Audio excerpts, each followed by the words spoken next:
أعوذ بالله من الشيطان الرجيم. بسم الله الرحمن الرحيم. والسماء ذات البروج واليوم الموعود وشاهد ومشهود. قتل أصحاب الأخدود النار ذات الوقود إذ هم عليها قعود وهم على ما يفعلون بالمؤمنين شهود. وما نقموا منهم إلا أن يؤمنوا بالله العزيز الحميد الذي له ملك السماوات والأرض والله على كل شيء شهيد. إن الذين فتنوا المؤمنين والمؤمنات ثم لم يتوبوا فلهم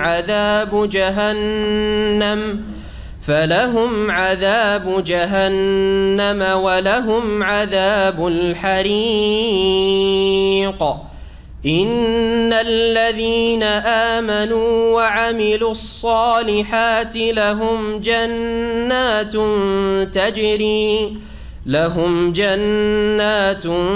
تجري من تحتها الأنهار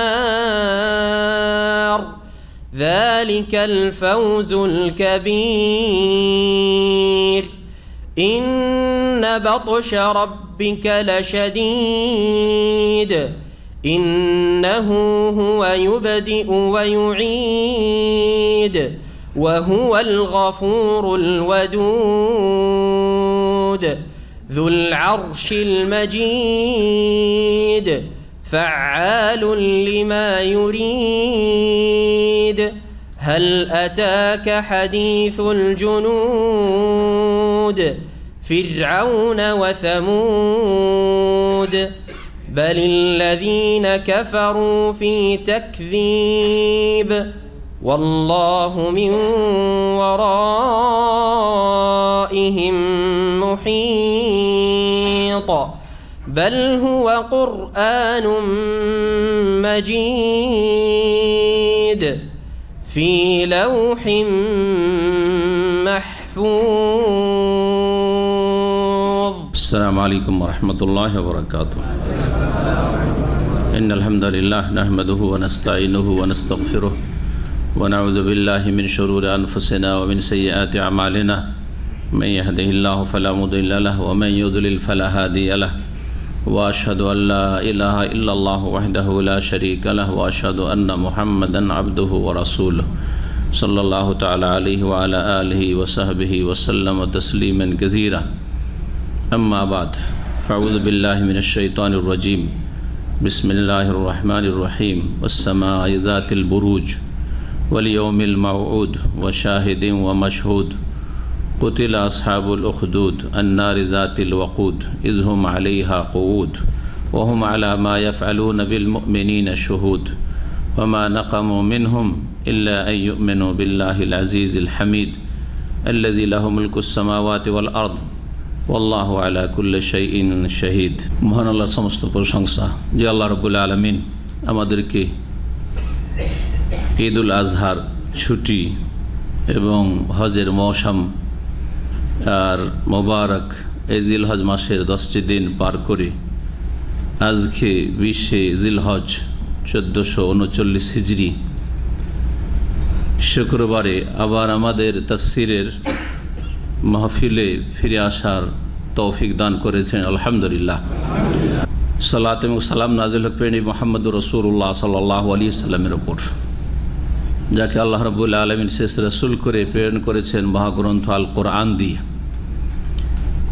যার তাফসীরের দায়িত্ব, যার ব্যাখ্যা বিশ্লেষণের দায়িত্ব, তার প্রতি ন্যস্ত করা হয়েছিল। ওয়ানজালনা ইলাইকা যিকরা লিতুবাইয়িনা লিন-নাসি মা নুযিলা ইলাইহিম, হে নবী তোমার প্রতি উপদেশ নাযিল করেছি আল কোরআন। এই জিকির উপদেশ কোরআনে কারীম, যাতে করে তুমি বিশদভাবে বর্ণনা করে দাও, ব্যাখ্যা করে দাও, যা তাদের উদ্দেশ্যে নাযিল করা হয়েছে, যাতে করে তারা সে সম্পর্কে চিন্তাশীল হয়ে নিজেরা উপকৃত হয় ইহকাল পরকালের ক্ষেত্রে। কোরআনে কারীম পড়ার উদ্দেশ্যই হচ্ছে ইহকাল পরকালের ক্ষেত্রে উপকৃত হওয়া। কোরআনে কারীমের জ্ঞান অর্জনের পরে তার বাস্তবায়নের মাধ্যমে, তার প্রতি আমলের মাধ্যমে। কোরআনে কারীমের শব্দের আবৃত্তি আর পুনরাবৃত্তির উদ্দেশ্যে নয়, বরং কোরআনে কারীম আল্লাহ রাব্বুল নাযিল করেছেন আসমানি সিলেবাস, লৌহে মাহফুজ থেকে, সুরক্ষিত ফলক থেকে, যেখানে কোনো জিন শয়তান বা কোনো মানুষের হাত পৌঁছিতে পারে না। আল আমিন ফেরেশতা জিবরিল আলাইহিস সালাতু সালামের মাধ্যমে রব্বুল আলামিন নাযিল করেছেন। সবচাইতে সত্যবাদী, সবচাইতে বিশ্বস্ত আল আমিন ফেরেশতার মাধ্যমে সবচাইতে বিশ্বস্ত আল আমিন আস-সাদিক সৈয়দুল মুরসালিন খাতামুন নবীন মুহাম্মদুর রাসূলুল্লাহ সাল্লাল্লাহু আলাইহি সাল্লামের উপর আল কোরআন নাযিল করেছেন এবং এই আমানত যথাযথভাবে যেইভাবে আল্লাহ রাব্বুল আলামিন পৌঁছাতে বলেছেন সেইভাবে পৌঁছিয়ে দিয়েছেন। আমাদের তাফসীর আজকে সূরাতুল বুরুজের, সূরাতুল বুরুজ।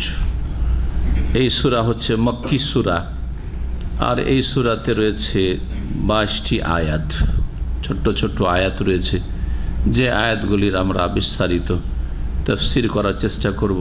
যেহেতু জুজে আম্মা পাড়ার তাফসীর, আম্মা পাড়ার সূরা, এগুলি প্রত্যেক মুসলিমের মুখস্থ থাকা উচিত 5 ওয়াক্ত সালাতে তেলাওয়াতের জন্য, এবং এগুলির মুখস্থর সাথে সাথে অর্থ বোঝা আবশ্যক, যাতে করে কোরআন থেকে উপকৃত হইতে পারে যে আল্লাহ কী বলছেন। শুধু তেলাওয়াত করলো সালাতের ভিতরে অথবা বাইরে, আর অর্থ বুঝলো না, এইরকম কিতাব পৃথিবীতে নেই।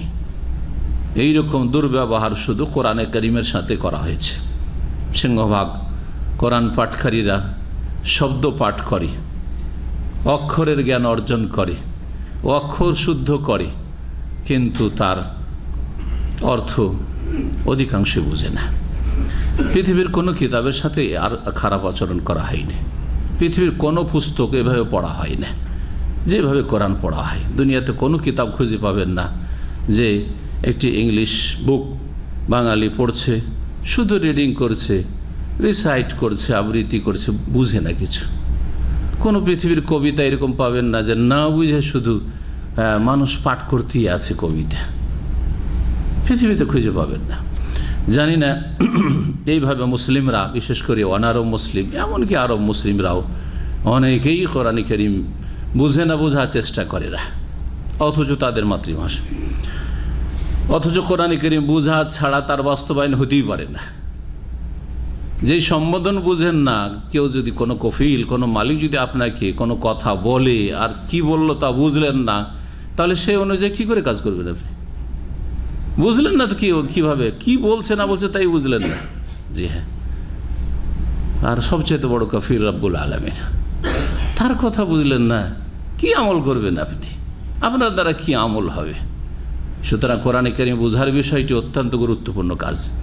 এই এলেম শেখা সবচেয়ে বড় ফরজ এল, যে আপনাকে রব সম্পর্কে, স্রষ্টা সম্পর্কে জ্ঞান অর্জন করতে হলে রবের দিক নির্দেশনা, রবের গুণাবলী, রবের আসমা সিফাত এবং রবের তৌহিদ, রবের আদেশ নিষেধ এবং রব আল্লাহ রাব্বুল আলামিন যা কিছু তিনি বলেছেন তার সম্পর্কে, তার রাসূল সম্পর্কে, তার দ্বীন সম্পর্কে, তার আদেশ নিষেধ সম্পর্কে, এবং তিনি কি করণীয় রেখেছেন, কি বর্জনীয় রেখেছেন পৃথিবীতে, সেসব বিষয়গুলি আল কোরআনের মাধ্যমে জানতে হবে। না বুঝলে তা সম্ভব নয়। শুনে শুনে দু একটা মাসলা মাসাইল মুসলিম হিসাবে জানেন, শুনে শুনে শুধু ভুল শুনে থাকে, ভুল জানেন, হারামকে হয়তো জায়েজ করে বসে আছেন, কারণ ভুল শুনেছেন। আপনার কাছে তার দলিল প্রমাণ, তার উৎস জানা না, যে কোন আয়াতের ভিত্তিতে, কোন হাদিসের ভিত্তিতে, কোন দলিলের ভিত্তিতে, কিন্তু শুনে শুনে ভুল হতে শুনিয়েছে, যে শুনিয়েছে সেই ভুল বুঝেছে। অথবা শুনিয়েছে, ঠিক আপনি ভুল বুঝে নিয়েছেন। জি, কিন্তু যদি কোরআনের অর্থের সাথে সম্পর্ক হয়, কোরআনের তাফসীরের সাথে আপনার সম্পর্ক থাকে, সরাসরি কোরআন বুঝতে সক্ষম হন, তাহলে কেউ ভুল বুঝাইতেও পারবে না কানা কাহাই করে দেখিয়ে। আর যদি কেউ বলে তো আপনি ভুল বুঝবেন না, তার বলাকে ভুল বুঝবেন না আপনি। এই কথাগুলি এই জন্যই বললাম, এই সূরার তাফসীরের শুরুতে কোরআনে কারীমের প্রত্যেকটি আয়াতের অর্থ প্রত্যেক মুসলিমকে বোঝা উচিত, শুধু উচিত নয়, আবশ্যক, যাতে করে আল্লাহর পক্ষ থেকে কি বলা হচ্ছে, যদি সেটা করার হয় করব, নিষিদ্ধ হয় করব না, যদি কোনো গায়বী সংবাদ হয় বিশ্বাস করব, কোনো যদি ঘটনাবলী হয় তা থেকে শিক্ষা লাভ করব, আল্লাহ রাব্বুল আলামিনের জাত সিফাত গুণাবলী সম্পর্কে হয় তো সেসব দিয়ে আমাদের ঈমানকে শক্তিশালী করব, আখেরাত সম্পর্কে বিষয় হয় তাহলে আখেরাতের ঈমানকে দৃঢ় করব, ইত্যাদি। যাই হোক, এখন আমরা সরাসরি তাফসীরের দিকে আসি। সূরাতুল বুরুজ, এই সূরার নাম হচ্ছে আল বুরুজ। কি জন্য এই নামকরণ? এই সূরার প্রথম আয়াতে আল্লাহ রাব্বুল আলামিন আকাশের শপথ করেছেন, যে আকাশ হচ্ছে বুরুজ বিশিষ্ট, জাতিল বুরুজ। জাত মানে বিশিষ্ট, জাত মানে ওয়ালা, যেমন সাহেব মানে ওয়ালা, ওই রকমই জাত মানে ওয়ালা, বিশিষ্ট, বুরুজ। বুরুজ শব্দটি বহু বচন, জামা, এক বচন হচ্ছে বুর্জ, এক বচন হচ্ছে কি? বুর্জ। বুর্জ আজকাল নতুন আরবিতে, মডার্ন আরবিকে বুর্জ বলা হচ্ছে বা বুরুজ বলা হচ্ছে। কাকে বলা হচ্ছে জানেন কি? টাওয়ার্সকে বলা হচ্ছে। টাওয়ার মানে উঁচা বিল্ডিং, সোজা কথা। শহরের মধ্যে যেগুলো সবচেয়ে বড় বড় উঁচা বিল্ডিং, সেগুলি হচ্ছে কি? টাওয়ার। সেগুলি হচ্ছে বুর্জ। বুর্জুদ দাম্মাম। আগে বড় বড় বিল্ডিং যখন ছিল না, আজকে থেকে 30 বছর আগে তেমন বড় বিল্ডিং কিছু ছিল না। ওই দাম্মাম টাওয়ার একটাই জানতো, গোটা দাম্মামের লোক কি জানতো? দাম্মাম টাওয়ার, আর কোনো টাওয়ার জানতো না। এখন মেলা টাওয়ার হয়ে গেছে, তাই না? তোর নামই হচ্ছে দেখবেন বুর্জুদ দাম্মাম লেখা আছে, আছে না? দেখেছেন? আর না দেখে তাহলে দেখে নেবেন। বুর্জ বা বুরুজ মানে হচ্ছে তাহলে কোনো উঁচা অট্টালিকা, উঁচা প্রাসাদ। জি, এর একটা শাব্দিক অর্থ নিশ্চয় আছে। জি, বারাজিম, হ্যাঁ, বারাজা এর মানে হচ্ছে প্রকাশ পাওয়া বা প্রকাশ হওয়া। আর বারাজা এর মানে হচ্ছে জাহের হওয়া, প্রকাশ পাওয়া। জি হ্যাঁ, যারা অল্প স্বল্প আরবি জানে তারা বারাজা মানে জানে। হ্যাঁ, ফালাম্মা বারাজা ওয়ালাম্মা বারাজা লে জালুতা জুনুদে, বারাজা মানে প্রকাশ হওয়া। বারাজুলিল কিতাল, বারাজু, এইসব কথা কোরআন কারীমে, এইসব শব্দগুলি কোরআন কারীমে এসেছে। বারাজা মানে প্রকাশ পাওয়া, প্রকাশ হওয়া, বেরিয়ে পড়া। বেরিয়ে বলে প্রকাশ পায়। তো বারিজ বলা হয়। বারিজ মানে প্রকাশ্য কোনো বিষয়কে বারিজ বলা হয়, যা দিয়ে। আরবি শব্দের একটা বৈশিষ্ট্য হচ্ছে যে আরবি শব্দে এক একটা অক্ষরের পার্থক্য থাকলেও অনেক সময় পার্থক্য আছে অথবা আগে পরে আছে। সেম অক্ষরগুলি আছে হয়তো ওর ধাতুতে, কিন্তু আগে পরে আছে, অর্থ একই। যেমন বারাজা, যা দিয়ে বারাজা, ওর মানে হচ্ছে জাহির হওয়া, প্রকাশ হওয়া। আর বারাজা বারাজিম, ওর মানে হচ্ছে প্রকাশ হওয়া, জাহির হওয়া। জি,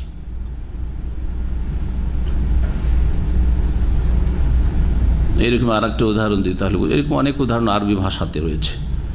জাজাবা, জিম, জাল আর বা, এর মানে কি? জাজব করা, জাজব করা। জাজাবা ইয়াজব, জাজাবতু, টানা, মাশাআল্লাহ, জাজব। এই যে ম্যাগনেটিক থাকে না, হ্যাঁ, টানে, এটাকে জাজব করা বলা হয়। পানি টেনে নেওয়া হোক, কোনো কিছুকে টেনে নেওয়া হোক, এটা জাজব। এই যে আমি এখানে ছিল, এটাকে এখানে টানলাম, এটা হচ্ছে জাজব। জি, সেটা যে কোনো টানা হইতে পারে। জি, তো জিম জাল বা এর মানেও টানা। আর জাবাজা, জিম বা জাল। জিম প্রথমটাতে কি ছিল? জিম জাল বা, ওতে জিম আছে, জাল আছে, বা আছে। আর পরেরটাতে কি আছে? এই তিনটে অক্ষর আছে, কিন্তু আগে পরে করে আছে। জাবাজা, জিম বা জাল। ঠিক না? না বুঝলেন না? এতেও কিন্তু বা আছে, কিন্তু বাটা প্রথমটাতে ছিল শেষে, আর এখানে মাঝখানে হয়ে গেছে। জালটা ছিল মাঝখানে, শেষে চলে গেল। জাবাজা, জাবাজ তো হাদিসে জাবাজা মানে জি টান দেওয়া, জি জাবাজা মানে হচ্ছে টানা, একই অর্থ। জি হ্যাঁ, এইরকম আরবিতে হ্যাঁ মজার মজার জিনিস আছে। এটা আরবি ভাষারই বৈশিষ্ট্য। বলছিলাম বরুজ আর বরুজ এর মানে হচ্ছে প্রকাশ্য হওয়া, কোনো কিছুর প্রকাশ পাওয়া, প্রকাশ হয়ে যাওয়া, জাহের হয়ে যাওয়া। তাহলে টাওয়ারকে, বড় বড় উঁচা বিল্ডিংগুলিকে কেন বরুজ বলা হয়? গোটা শহরের মধ্যে কিছু দেখা যাক আর না দেখা যাক, উঁচা উঁচা বিল্ডিংগুলো দূর দূরান্ত থেকে দেখা যাচ্ছে, তাই না? মক্কার ক্লক টাওয়ার, জমজম টাওয়ার তায়েফ থেকেও দেখা যাচ্ছে। 80 কিলোমিটার 100 কিলোমিটার থেকে আপনার চোখ গেলেই হইল, দেখা যাচ্ছে। সুবহানাল্লাহ, কিছু দেখতে পারেন না আপনার। এমনকি প্লেন থেকেও দেখা যায়, যখন জেদ্দা প্লেন নামতে যাচ্ছে, খেয়াল করে দেখলে যাওয়ার পথে বাম দিকে থাকবে কাবা। সুবহানাল্লাহ, আমি কয়েকবার করে দেখেছি, মক্কা শহর দেখা যাচ্ছে, ক্লক টাওয়ার দেখা যাচ্ছে। বেশ অনেকটা দূর দিয়ে, মক্কার বাইরে দিয়ে ফ্লাইটটা যাচ্ছে, মক্কা শহর ওপর দিয়ে যায় না, তারপর দেখা যাচ্ছে। এই যে প্রকাশ পাওয়া, এই অর্থে টাওয়ারকে কি বলা হয়? যে বুরুজ বলা হয়। এখানে বুরুজের তাফসীর কি রয়েছে? এই তাফসীরে নানা মত রয়েছে।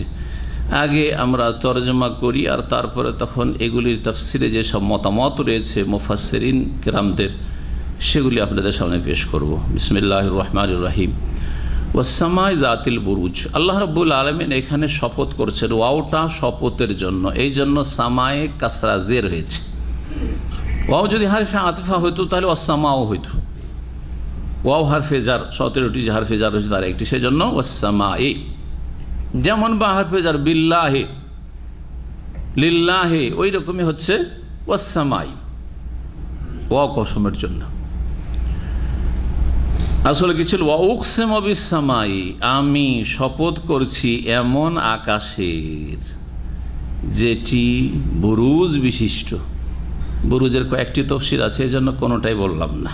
জি, এখন বুরুজ বিশিষ্ট মানে কি, এর তাফসির কি শোনন। নানা মত মুফাসসিরিন কিরামদের, সাহাবাই কেরামদের যুগে, তাবেঈনদের যুগে যে তাফসীরটি বোঝা হয়েছে এবং তাফসীরে কাসিরে সেই আসারগুলি বা উক্তিগুলি নকল করা হয়েছে, সেটা দিয়ে শুরু করি। কারণ যেই যুগে কোরআন নাযিল হয়েছে সেই যুগে শব্দটির প্রয়োগ কেমন ছিল, এটা হচ্ছে আসল বিষয়। যান্ত্রিক সভ্যতার যুগে, সায়েন্স আর বিজ্ঞানের যুগে উন্নতি করে বুর্জ অন্য কিছুকে বলা হচ্ছে, সেটা পরে অর্থ বহন করলো এই শব্দটি। কিন্তু আসল অর্থ হচ্ছে যে যেই যুগে কোরআন দিয়ে সম্বোধন করা হচ্ছে সেই যুগে বুরুজ কাকে বলা হইতো বা কিভাবে তাফসীর করা হয়েছে বুরুজের, তাহলে সেটাকে 1 নম্বরে রাখতে হবে। এই তাফসীর প্রখ্যাত সাহাবী মুফাসসিরে কোরআন হাবরুল উম্মাহ আব্দুল্লাহ বিন আব্বাস রাদিয়াল্লাহু তাআলা আনহুমা থেকে, প্রখ্যাত তাবী মুজাহিদ থেকে, দাহাক থেকে, হাসান, কাতাদা, সুদ্দি, এই সমস্ত সাহাবী এবং তাবেঈন থেকে বর্ণিত। আল বুরুজ আর নজুম, বুরুজ হচ্ছে তারকা বা নক্ষত্ররাজি। জি, তারকারাজি, যত তারকা নক্ষত্র রয়েছে এগুলোকে কি বলা হয়? বুরুজ। তাহলে কি তাফসীর হবে? ওয়াসসামায়ে, আল্লাহ বলছেন আমি এমন আকাশের শপথ করছি যে আকাশ হচ্ছে বহু তারকা বিশিষ্ট বা বহু তারকা নক্ষত্র দিয়ে সুশোভিত, সুসজ্জিত। দিনে আকাশ দেখেন এক দৃশ্য, আর রাতে যখন তারকা নক্ষত্র অসংখ্য, একবার স্পষ্ট মেঘলা আকাশ, পরিষ্কার আকাশ, আর অসংখ্য তারকা নক্ষত্র দেখতে পাচ্ছেন, কি চকমক করছে, কি সুসজ্জিত আকাশ, তাই না? এই আকাশকে বোঝানো হয়েছে ওয়াসসামাই জাতিল বুরুজ, তারকাওয়ালা আকাশের কসম। সহজ কথা, জাত, জি জাত আর জু, এটাও বুঝেন আরবি গ্রামার। জি, জু মানে ওয়ালা, বিশিষ্ট, এর মোজাক্কার। আর যখন স্ত্রীলিঙ্গ মুয়ান্নাস আসবে তখন জাত। রাজুলুন জু মালিন, পয়সাওয়ালা পুরুষ, আর পয়সাওয়ালা যদি নারী হয় তাহলে ইমরাতুন জাতু মালিন। জি, আর জু মালিন থাকবে না। এখানে বুরুজ যেহেতু জমা, আর জমার সাথে আচরণ করা হয় মুআন্নাসের, হ্যাঁ জমা তাকসিরের সাথে, সুতরাং জাত আসবে, জু আসবে না। যদি এক বচন হতো বুরুজ তাহলে জু হইতো। একটি তাফসির, তাহলে সহজ তাফসির, আকাশের কসম যে আকাশ বহু তারকা নক্ষত্র দিয়ে সুসজ্জিত, সুশোভিত। দ্বিতীয় তাফসির ইমাম ইবনে জরির রহমতুল্লাহ আলী, তাফসির তাবরি তার রয়েছে জামিউল বায়ান, তিনি পছন্দ করেছেন, বলেছেন যে আন্নাহা মানাজিলুশ শামসি ওয়াল কমর, বুরুজ হচ্ছে সূর্য এবং চন্দ্রের কক্ষসমূহ। সূর্য চন্দ্রের কক্ষসমূহ, অনেকগুলি কক্ষ রয়েছে। কতটি রয়েছে? 12টি কক্ষ রয়েছে বলেছেন তারা। কি রয়েছে? 12টি কক্ষ রয়েছে আকাশে, যেগুলি হচ্ছে সূর্য আর চন্দ্রের মনজিল। একটা মনজিল, বহু বচন হচ্ছে মানাজিল। ওয়াহিয়া ইসনা আশার বুরজান, ইবনে কাসির বলছেন যে তাতে 12টি বুর্জ রয়েছে, কক্ষ রয়েছে। তাসিরুশ শামসু ফি কুল্লি ওয়াহিদ মিনহা শাহরান, এক একটি বুর্জে, এক একটি মনজিলে সূর্য 1 মাস করে চলতে থাকে। 1 মাস করে এক একটি বুর্জে, তাহলে 12টা বুর্জে চলতে কতদিন লাগে? 12 মাস লাগে। আর 12 মাস যখন ফিরে আসে আবার নতুন সিজন শুরু হয়ে যায়। হ্যাঁ, আবার 1 বছর পরে নতুন ওই সিজন ফিরে আসলো। শীতকাল থেকে শুরু করে 12 মাস করেন, আবার শীতকাল ফিরে আসলো। গ্রীষ্মকাল থেকে আপনি শুরু করেন, জানুয়ারি থেকে যদি শুরু করেন বা বৈশাখ মাস থেকে শুরু করেন, 12 মাস পরে আবার ওইতে ফিরে আসলো। জি হ্যাঁ, 1 মাস করে এক বুর্জে, এক কক্ষে চলতে থাকে সূর্য। এ তো সূর্যের কথা হলো। চন্দ্র, ওয়াসিরুল কামারু ফি কুল্লি ওয়াহিদ মিনহা ইয়াওমাইনি ওয়া সালাস, আর চন্দ্র এক একটি কক্ষে কখনো 2 দিন কখনো 3 দিন করে চলতে থাকে। 2 দিন, কোন কোন কক্ষে 2 দিন, কোন কোন কক্ষে 3 দিন চলতে থাকে। তো 2 দিন করে চললে 12 দোকানে 24 হয়, কিন্তু প্রত্যেকটা কক্ষে 2 দিন না, কোন কোন কক্ষে গিয়ে 3 দিন লাগায়, যার ফলে টোটাল কতদিন হয়ে যায়? বলছেন যে সেটা হয়ে যায় 28 দিন, 27-28 দিন হয়ে যায়। ওয়াসিরুল কামার ফি কুল্লি ইয়াওমাইন ওয়া সালাস, 2 দিন 3 দিন করে চলতে থাকে। ফাযালিকা সামানিয়াতু ইশরুনা মানজিলাতান, 28টি মনজিল, মানে 28টা দিন এতে পার হয়ে যায়। ওয়াস্তাতিরু লাইলাতাইনি, আর 2 রাত গোপন হয়ে থাকে, 2 রাত চাঁদ দেখা যায় না। জি, টোটাল হয়ে যায় 30, কখনো 29 হয়। আল্লাহু আলাম। তাহলে এই 2টি তাফসির তো পুরাতন তাফসিরগুলিতে রয়েছে। জি, তৃতীয় তাফসির, ওটাও কোনো কোনো মুফাসসিরগণ উল্লেখ করেছে, সেটা হচ্ছে বুর্জ বলা হয়েছে আকাশের দরজাগুলিকে। আকাশ বহু দরজা বিশিষ্ট আছে, যেসব দরজা দিয়ে ফেরেশতারা আসা যাওয়া করেন। জি হ্যাঁ, ফেরেশতারা আসা যাওয়া করেন, এবং নবী করিম সাল্লাল্লাহু আলাইহি ওয়াসাল্লাম মেরাজে গেছেন, তার জন্য দরজা খুলতে বলা হয়েছে, আর খুলেছেন। ফেরেশতা বলেছেন যে ওয়াবিহি উমিরতু, হ্যাঁ মুহাম্মদ সাল্লাল্লাহু আলাইহি ওয়াসাল্লামকে নিয়ে আসলে আমাদের খুলতে বলা হয়েছে, না হলে কোনো মানুষের জন্য দরজা খোলা যাবে না। কিন্তু পাগলা 7 আকাশে কী করে পৌঁছে গেল? এ পাগলা পীর 7 আকাশে কী করে পৌঁছে গেল? আর 7 আকাশে তো পৌঁছিল গিয়েও আরশ পার করে দিল, কুরসি পার করে দিল। ও তো পার করলো বলছে আল্লাহতে গিয়ে লয় হয়ে গেল, ফানা হয়ে গেল। জি, ফানা ফেল, এমন হয়ে গিয়ে লয় হয়ে গেল। বলছে আরশ কুরসি পর্যন্ত তো ওই পাগলাকে, ওই যে ওদের নেটওয়ার্ক ছিল নিচে থেকে, হ্যাঁ গোস কুতুবের, পাগলারে করছে, আওয়াজ আসছে। যখন আল্লাহতে যখন বিলীন হয়ে গেল, ঢুকে পড়লো, তখন আর কোনো সাড়া শব্দ আসে না। কোন কিতাবে রয়েছে? কোরআনেও নেই, হাদিসও নেই। হ্যাঁ, হক্কানি পীরদের কিতাবে রয়েছে, কথিত হক্কানি পীর। নাম এদিক থেকে শুনলেন কিতাবের, আমি বললাম না। কি কিতাব? মাওয়াইজে কারিমিয়াতে রয়েছে। মাশাআল্লাহ, এগুলো ধর্মীয় পুস্তক না শিরকিয়া কুফরিয়া পুস্তক? আউযু বিল্লাহি মিনাশ শাইতানির রাজিম, আউযু বিল্লাহি মিনাশ শাইতানির রাজিম। নবী মুহাম্মদ রাসূলুল্লাহ সাল্লাল্লাহু আলাইহি ওয়াসাল্লামের জন্য দরজা খোলার পারমিশন নেওয়া হচ্ছে, তারপরে বলছে একমাত্র মুহাম্মদ সাল্লাল্লাহু আলাইহি ওয়াসাল্লামের জন্য খুলতে বলা হয়েছে। জি হ্যাঁ, ঠিক আছে খুললাম। আর তারপর 7 আকাশ পর্যন্ত গেলেন, সিদরাতুল মুনতাহা পর্যন্ত গেলেন, আর তারপরে এগিয়ে গেলেন, আল্লাহর সাথে কথা বললেন, ওখান থেকেই ফেরত। আল্লাহর সাথে কথা বললেন। আল্লাহর দেখার বিষয়টিতে ইখতিলাফ রয়েছে, সঠিক রয়েছে। আল্লাহ রাব্বুল আলামিনকে তিনি সচক্ষে দেখেননি, কথা বলেছেন। আর কথা বলার জন্য সচক্ষে দেখা জরুরি নয়।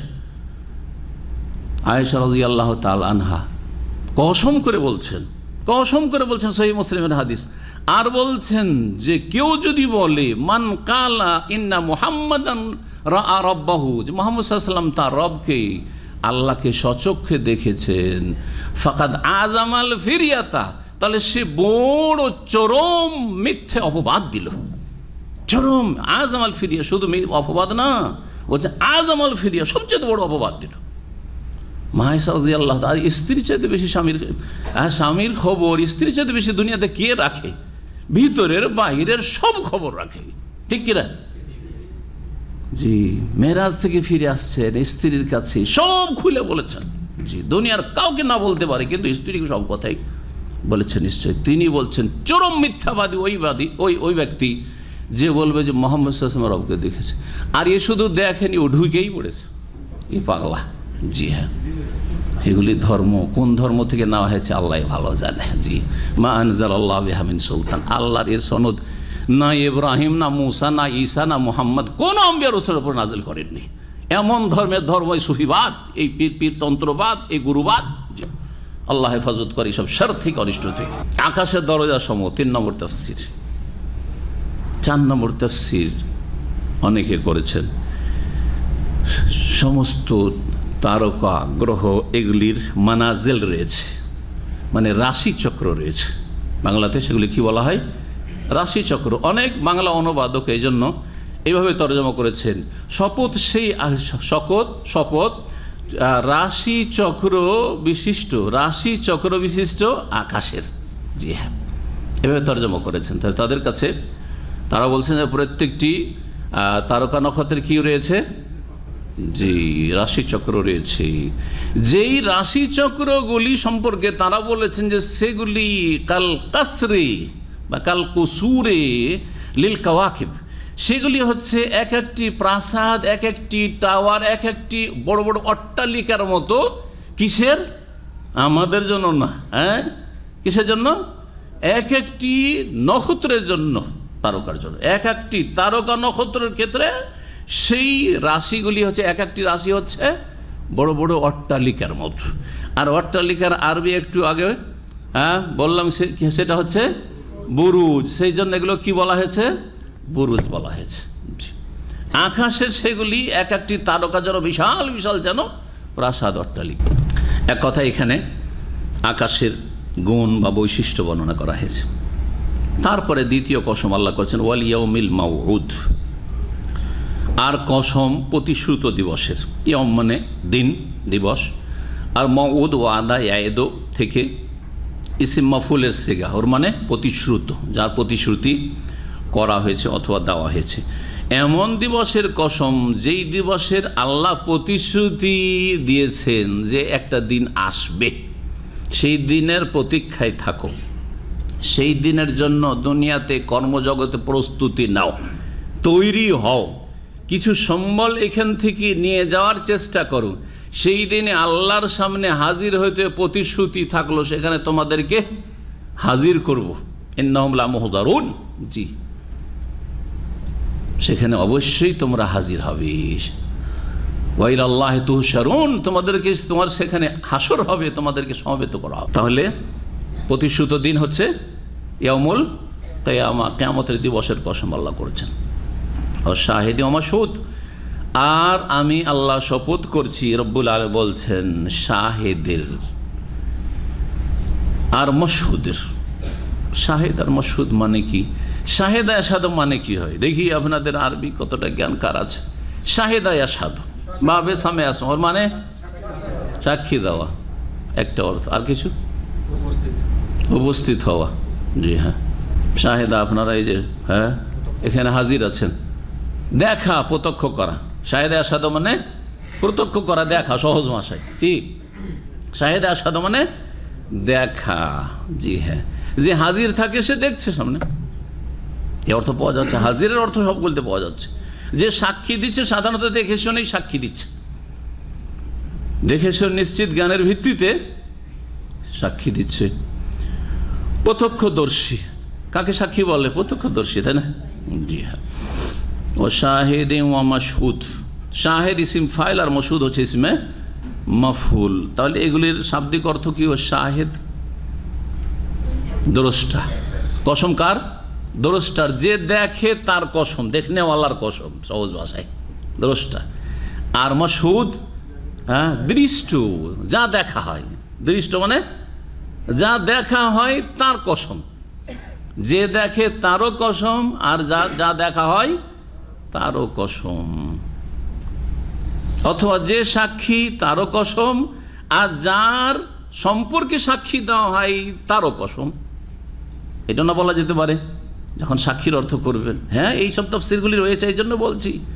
এই শাহিদ আর মাশহুদের তাফসীরেও বড়ই ইখতিলাফ দ্বিমত রয়েছে বা নানা মত রয়েছে, আর সেগুলিতে পরস্পর কোনো বিরোধ নেই, যে কোনোটাই হইতে পারে, সম্ভাবনা রয়েছে।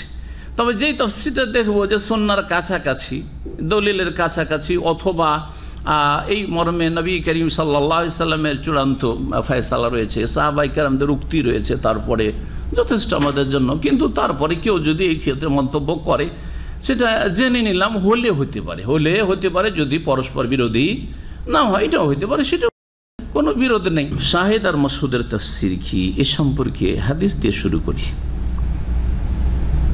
ইমাম ইবনে আবি হাতেম, আব্দুর রহমান ইবনে আবি হাতেম, বাপও বড় মুহাদ্দিস ছিলেন, আর মুফাসসির ছিলেন, আর ছেলেও বড় মুহাদ্দিস ছিলেন। সুবহানাল্লাহ, খুব কমই হয় বাব্বাটা দুইজনই মুহাদ্দিস হয়ে, দুইজনে বড় আলেম হয়েছে, এরকম পৃথিবীতে খুব কম পাওয়া যায়। আল্লাহ ভাগযোগ করে দেন, সেই জন্য সাধারণত এরকম পাওয়া যায় না, সাধারণত হয় না, খুব কম। জি, জাহেলের ঘরেই বড় আলেম হয়েছে, পয়দা হয়েছে। জাহেল বললে তো আমাদের সবার গাল, জাহেল মানে জানে না, বেশি আলেম নয় আর কি, এটা বলতে চাইছি। জাহেল মানে কোনো গাল নয়, কিন্তু আমাদের দেশের মানুষ আরবি না যার কারণে ও জাহেল, ওরে বাপরে জাহেল বলে গেল, জাহেল গাল না, জাহেল মানে যে জানেন না, আলেমের বিপরীত। হ্যাঁ ভাই, আমি কোনো মাসলা জানি না, ওই ক্ষেত্রে আমি জাহেল। বরং মানুষ যখনই কোনো গুনাহ করে, যদিও মাসলা জানে আর গুনাহ করে, তখন জাহেল বলা হয়েছে। জি, মান আসাল্লাহ ফাহুয়া জাহিলুন, যে আল্লাহর নাফরমানিগুলো একটা নাফরমানি, তখন আপনি জাহেল তখনকার মতো, যতক্ষণ তওবা না করছেন। সুবহানাল্লাহ, খুব কম পরিবার আছে যেই পরিবারে দেখা যাচ্ছে যে বাবু আলেম, বড় বাবু ইমাম, আর বাবু মুহাদ্দিস, বাবু দিনের বড় খাদেম, ছেলেও দিনের খাদেম, এটা খুব কম হয়ে থাকে। জি, তো ইবনে আবি হাতেম আবু হুরায়রা রাদিয়াল্লাহু তাআলা থেকে বর্ণনা করেছেন একটি হাদিস, ক্বালা রাসূলুল্লাহ সাল্লাল্লাহু আলাইহি ওয়াসাল্লাম, ওয়াল ইয়াউমুল মাউউদ ইয়াউমুল কিয়ামাহ, প্রতিশ্রুত দিবস হচ্ছে কিয়ামতের দিন। ও শাহিদ, শাহিদের তাফসীর হচ্ছে ইয়াউমুল জুমা, জুমার দিন। তাহলে আল্লাহ কসম করেছেন কিসের? তাহলে ওয়া শাহিদিন, জুমার দিনের কসম। সুবহানাল্লাহ, আজকের দিনের কসম, এই জুমার দিনের কসম। ওমা তালাত শামসুন ওয়ালা গারাবাত আলা ইয়াউমিন আফযালা মিন ইয়াউমিল জুমআহ, আর সূর্য উদয় হয়নি আর সূর্য অস্তমিত হয়নি এমন কোনো দিনের ওপর, বা হয় না যেই দিন উৎকৃষ্ট হতে পারে, উত্তম হতে পারে জুমার দিনের চাইতে বেশি। সবচেয়ে উত্তম দিন হচ্ছে, ফজিলতের দিন হচ্ছে জুমার দিন, সাইয়্যিদুল আইয়াম। ওয়াফিহে সাআতুন, আর জুমার দিনে এমন একটা মুহূর্ত রয়েছে, লা ইউআফিকু আবদু মুসলিম, যে কোনো মুসলিম যদি সেই সময়টি পেয়ে যায়, তার অনুকূলে যেতে পারে, ইয়াসআলুল্লাহ ফিহা খাইরান, যাতে কল্যাণ, দুনিয়া আখিরাতের কোনো কল্যাণ সে আল্লাহর কাছে যাচ্ছা করে চায়, ইল্লা আতাহু ইয়াহু, সেই মুহূর্তে যদি আল্লাহর কাছে চাইতে পারে, তাহলে সেটা অবশ্যই আল্লাহ তাকে দেন, দোয়া কবুল অবশ্যই হয়, যদি কোনো বাধা না থাকে।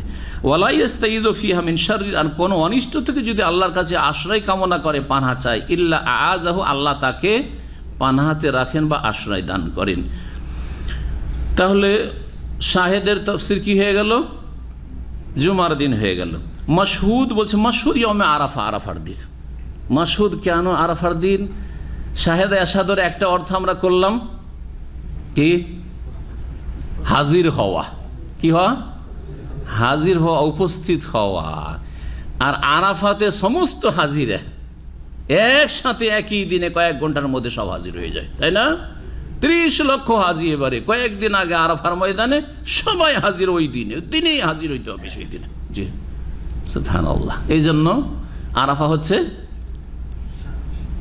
মাশহুদ, জায়গার দিক থেকে মশহুদ। আর আরাফার দিন হচ্ছে ইয়মুন মশহুদ।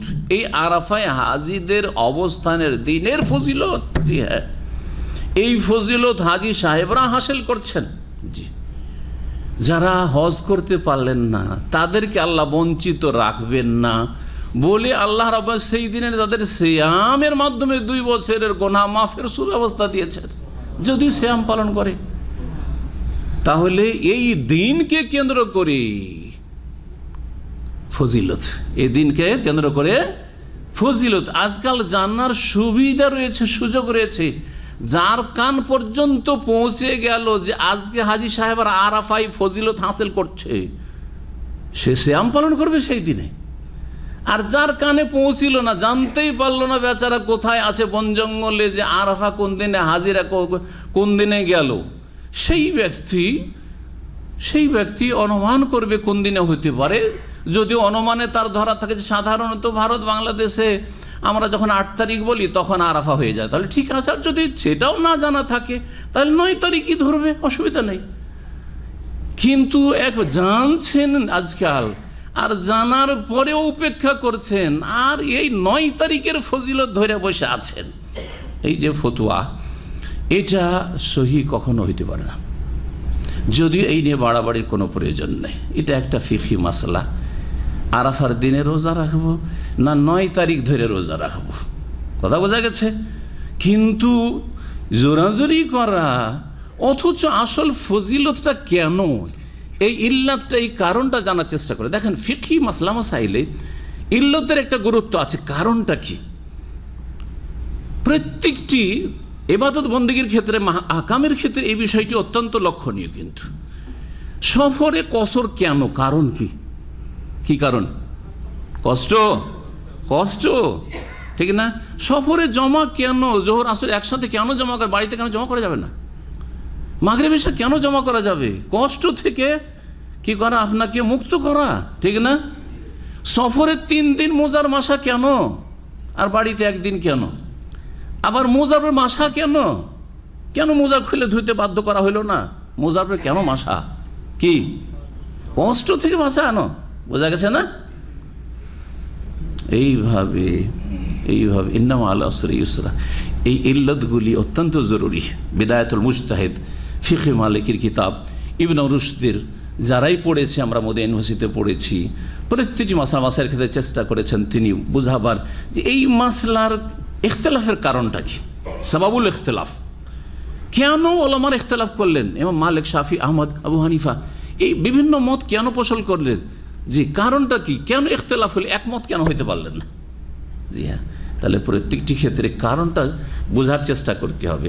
আমরা যখন কারণ দেখছি সেটা হচ্ছে যে অধিকাংশ লোকেরা হজে যেতে পারছে না, অল্প কিছু লোক হজে গেছে, বড়ই ফজিলত তারা হাসিল করলো। আমরা বাড়িতে বসে বড় আক্ষেপ করতে থাকলাম, গরিব মানুষ সেই জন্য যেতে পারছে না, সারা জীবনটাই যেতে পারলাম না। হায় আল্লাহ, আমরা এত নেকি থেকে বঞ্চিত থাকলাম। আল্লাহ বলছেন না, তোমাদেরকে নেকি থেকে বঞ্চিত রাখলাম না, তোমরা কি করো? বাড়িতে সিয়াম পালন করো, 2 বছর গুনাহ মাফ হবে তোমাদের। বোঝা গেছে? জি হ্যাঁ, সুতরাং এইটাই যুক্তিযুক্ত। জি হ্যাঁ, আর এইটাকে আমি ঠিক মনে করি। শুধু আমি না, আলহামদুলিল্লাহ অনেক আলেম ওলামারাই, জি হ্যাঁ, তবে আলেম বড় বড় আলেমের ভুল হইতে পারে। আর তারপরে ফিকহি মাসলা মাসাইলে যেটাকে ঠিক মনে করছি, আমি হয়তো ঠিক মনে করছি, 100% সেটাই ঠিক হবে জরুরি না। এটাই চূড়ান্ত আর বাকি বাতিল, এ কথা বলাই জায়েজ নাই কারোর জন্য, আমার জন্য জায়েজ নাই, আর অন্য কারোর জন্য বলা জায়েজ নাই। এটা এমন আকিদার মশলা না যে আল্লাহ এক, এটা হচ্ছে চূড়ান্ত, 2 নয়, এমন মশলা নাই আসলে। ইমাম শাফি রহমাহুল্লাহ এই উদারতাই শিখিয়েছেন আমাদেরকে যে রাই সওয়াবুন, আমার মতটাই ঠিক আমার জ্ঞানে, ইহতামিলুল খাতা, ভুল হতে পারে। ওয়া রায়ুল মুখালেফে, আমার যে বিরোধী, খাতাউন, আমার যে বিরোধী মত পোষণ করেছে সেটা ভুল আমার মতে, ইহতামিলুস সওয়াব, কিন্তু সেটা ঠিক হওয়ার সম্ভাবনা আছে। কি আছে? ঠিক হওয়ার সম্ভাবনা আছে। এই উদারতা যদি ফিকহি মাসালা মাসাইলে আমরা রাখি, তাহলে মসজিদ থেকে রফেদানের জন্য বের করবেন না, এত গোঁড়ামি করবেন না, হিন্দু ঢুকলো বের করবেন না আপনি। হ্যাঁ, আর হিন্দু কেন মুসলিম নামাজ পড়েন না, কিচ্ছু বলেন না, নামাজ পড়লে তোকে রফায়দারি করতে দেবো না, নামাজ না পড়বি আরামে বসে থাক। দৃশ্য এটা না গোঁড়া মুসলমানদের। কেন? এই জন্যই আমারটাই ঠিক। তো আমারটাই ঠিক, তো তোমাদের মুরব্বীরা কেন বলে যে চারটাই ঠিক? তাহলে তোমাদের কথাতে এত বিরোধ কেন? বলছে আবার চার মযহাবই ঠিক, আবার বলছে না আমাদেরটা ঠিক, রফায়দান ঠিক, রফায়দান না করা ঠিক, করতে দেবো না কেন? আরে শাফিঈ রফায়দান করে, মালিকিও রফায়দান করে, আর হাম্বলিও রফায়দান করে, শুধু তোমরা করো না। তাহলে তিনজন বলছে যে রফায়দান ঠিক, আর তাদেরকে তাড়িয়ে দেবে মসজিদ থেকে। এটা আবার কেমন বরণ করা হলো, কেমন মেনে নেওয়া হলো, কেমন উদারতা হইল? উদারতাই নেই তাহলে তোমাদের মধ্যে। এত সংকীর্ণতা কেন, এত গোঁড়ামি কেন? জি, আশা করি ফিকহি মাসাইল ক্ষেত্রে বাড়াবাড়ি না করে মধ্যম পন্থা অবলম্বন করবেন, যেটাকে ঠিক মনে করছেন, আর যেই কথার উপর আপনার মনে শান্তি হচ্ছে সেটার উপর আমল করুন। তবে চোখ খুলে, অন্ধভাবে নয়, চোখ খুলে আপনি দলিলের কাছাকাছি থাকার চেষ্টা করুন। আল্লাহ যেন তৌফিক দান করেন। শাহেদ আর মাশহুদ দ্বিতীয় তাফসীর কেউ কেউ করেছেন। শাহেদ হচ্ছে কিরামান কাতিবিন। কিরামান কাতিবিন কারা?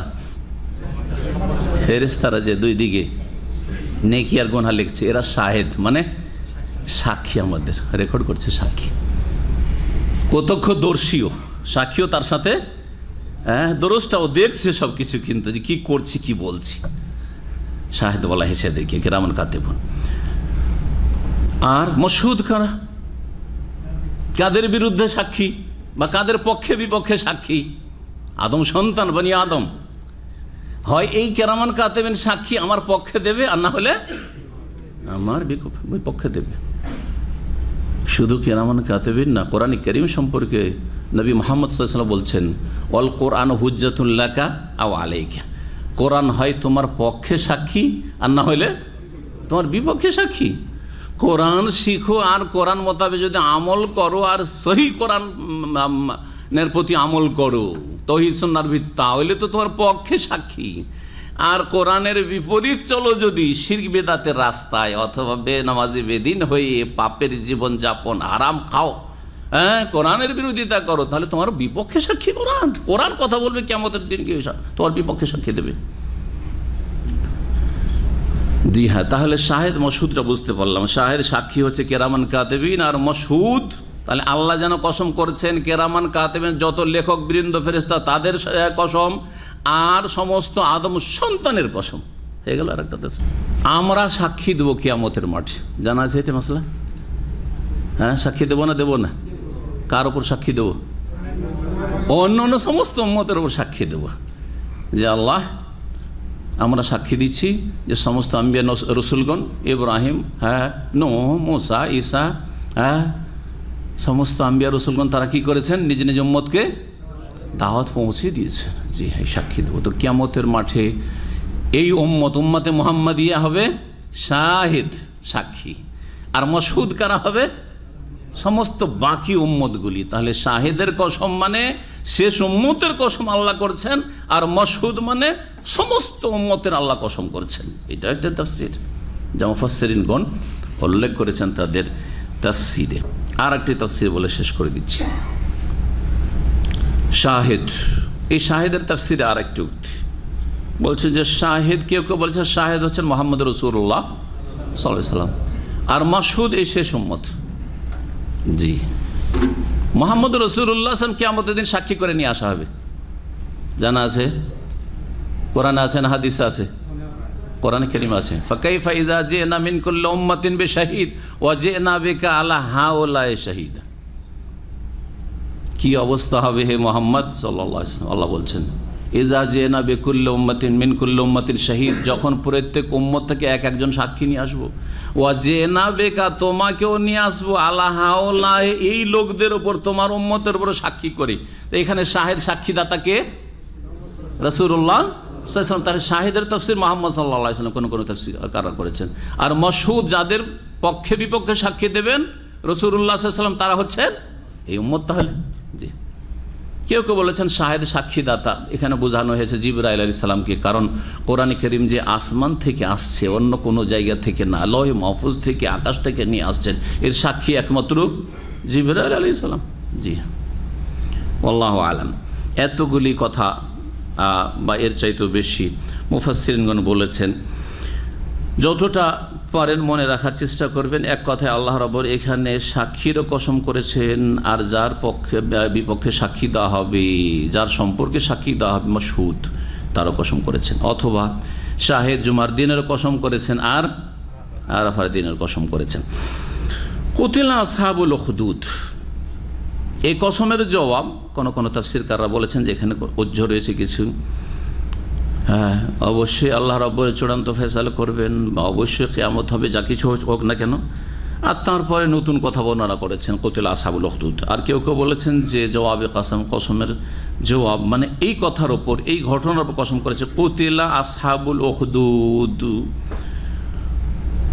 জি, কুণ্ডের অধিপতির, আসহাব মানে ওয়ালা, মালিক, জি বিশিষ্ট মালিকও হয় ওর মানে। জি, সাহেবুল বাইত মানে বাড়িওয়ালা, তাই না, মানে বাড়ির মালিক। জি হ্যাঁ, সাহেবের বহুবচন আসহাব। আসহাবুল উখদুদ, উখদুদ মানে হচ্ছে খন্দক, পরীক্ষা, গর্ত, সহজ ভাষায় কুণ্ড। আসহাবুল উখদুদ এর বহুবচন হচ্ছে আখাদিদ। আর কোতেলা মানে হত্যা করা হোক, শাব্দিক অর্থ।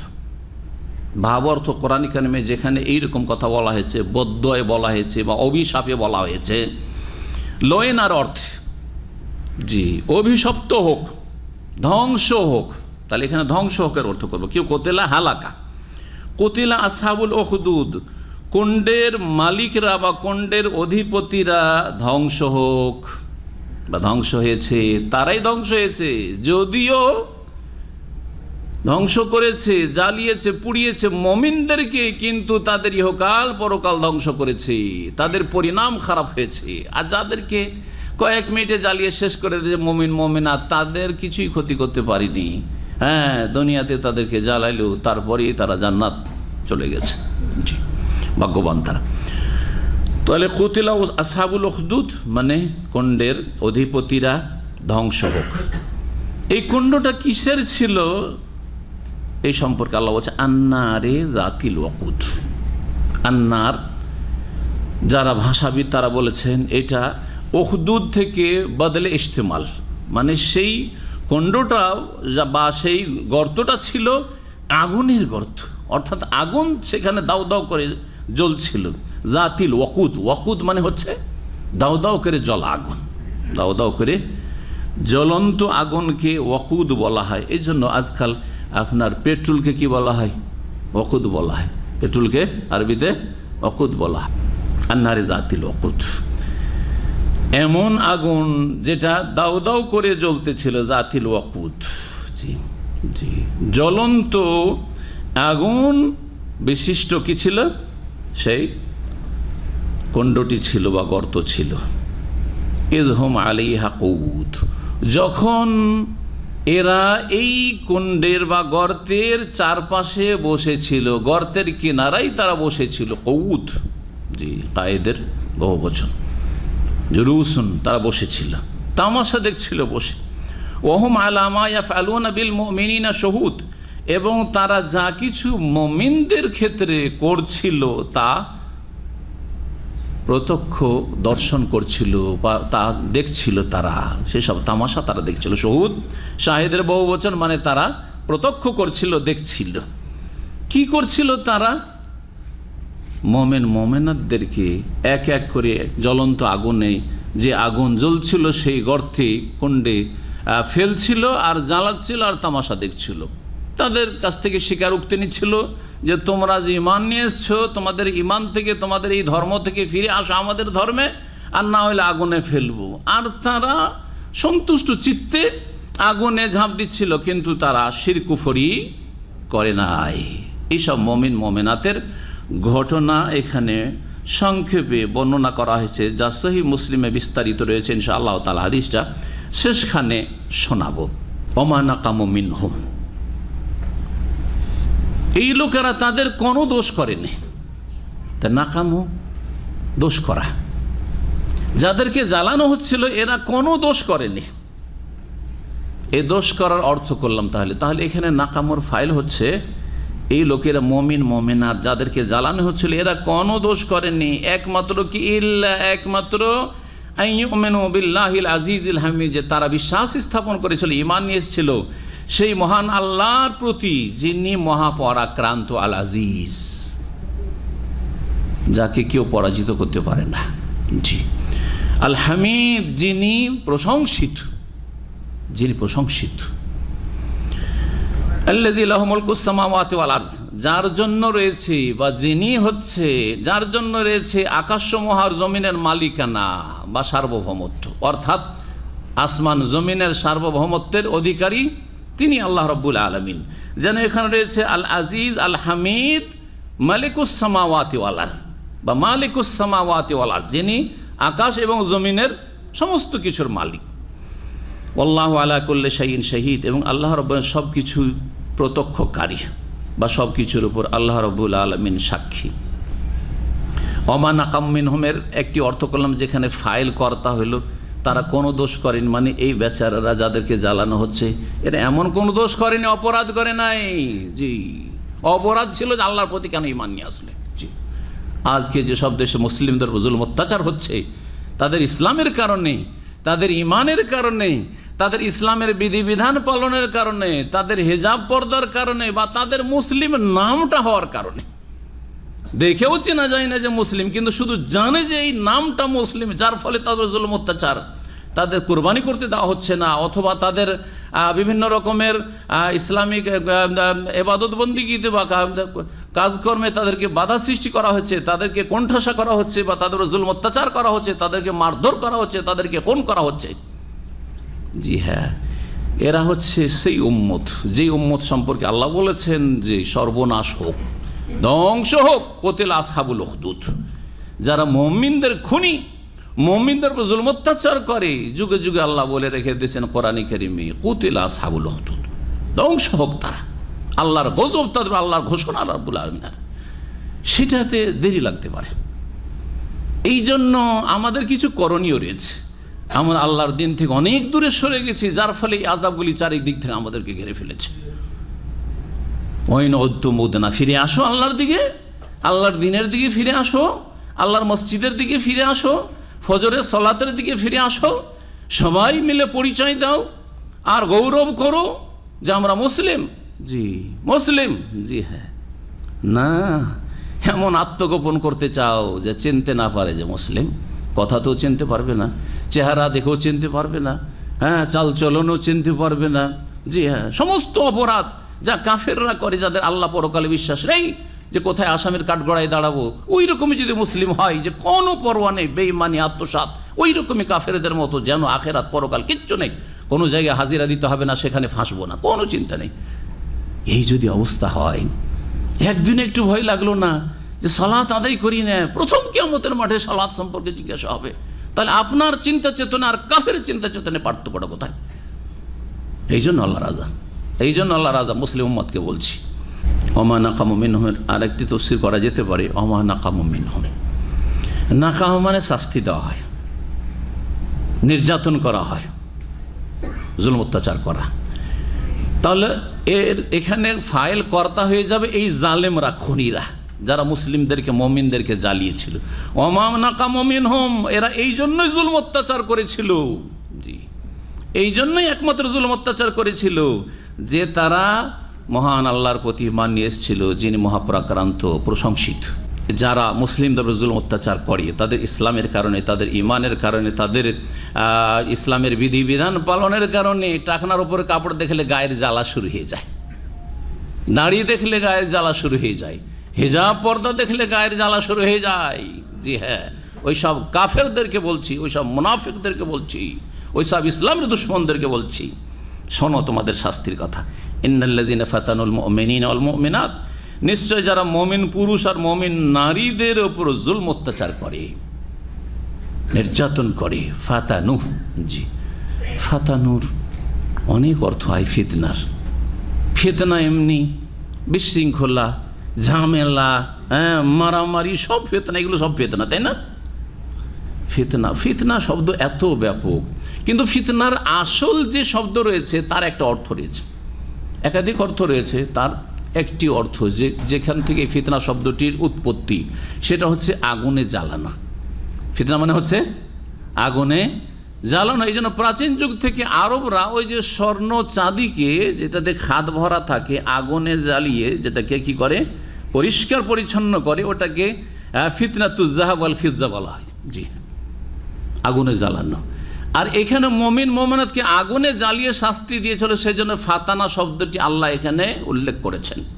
তাহলে এখানে আমরা আগুনে জ্বালানোর তাফসীর করতে পারি, অর্থ করতে পারি, ইন্নাল্লাযীনা ফাতানুল মুমিনিনা ওয়াল মুমিনাত, নিশ্চয় যারা মুমিন পুরুষ আর নারীদেরকে আগুনে জ্বালিয়ে শাস্তি দিয়েছিল, এটা অর্থ করা যেতে পারে।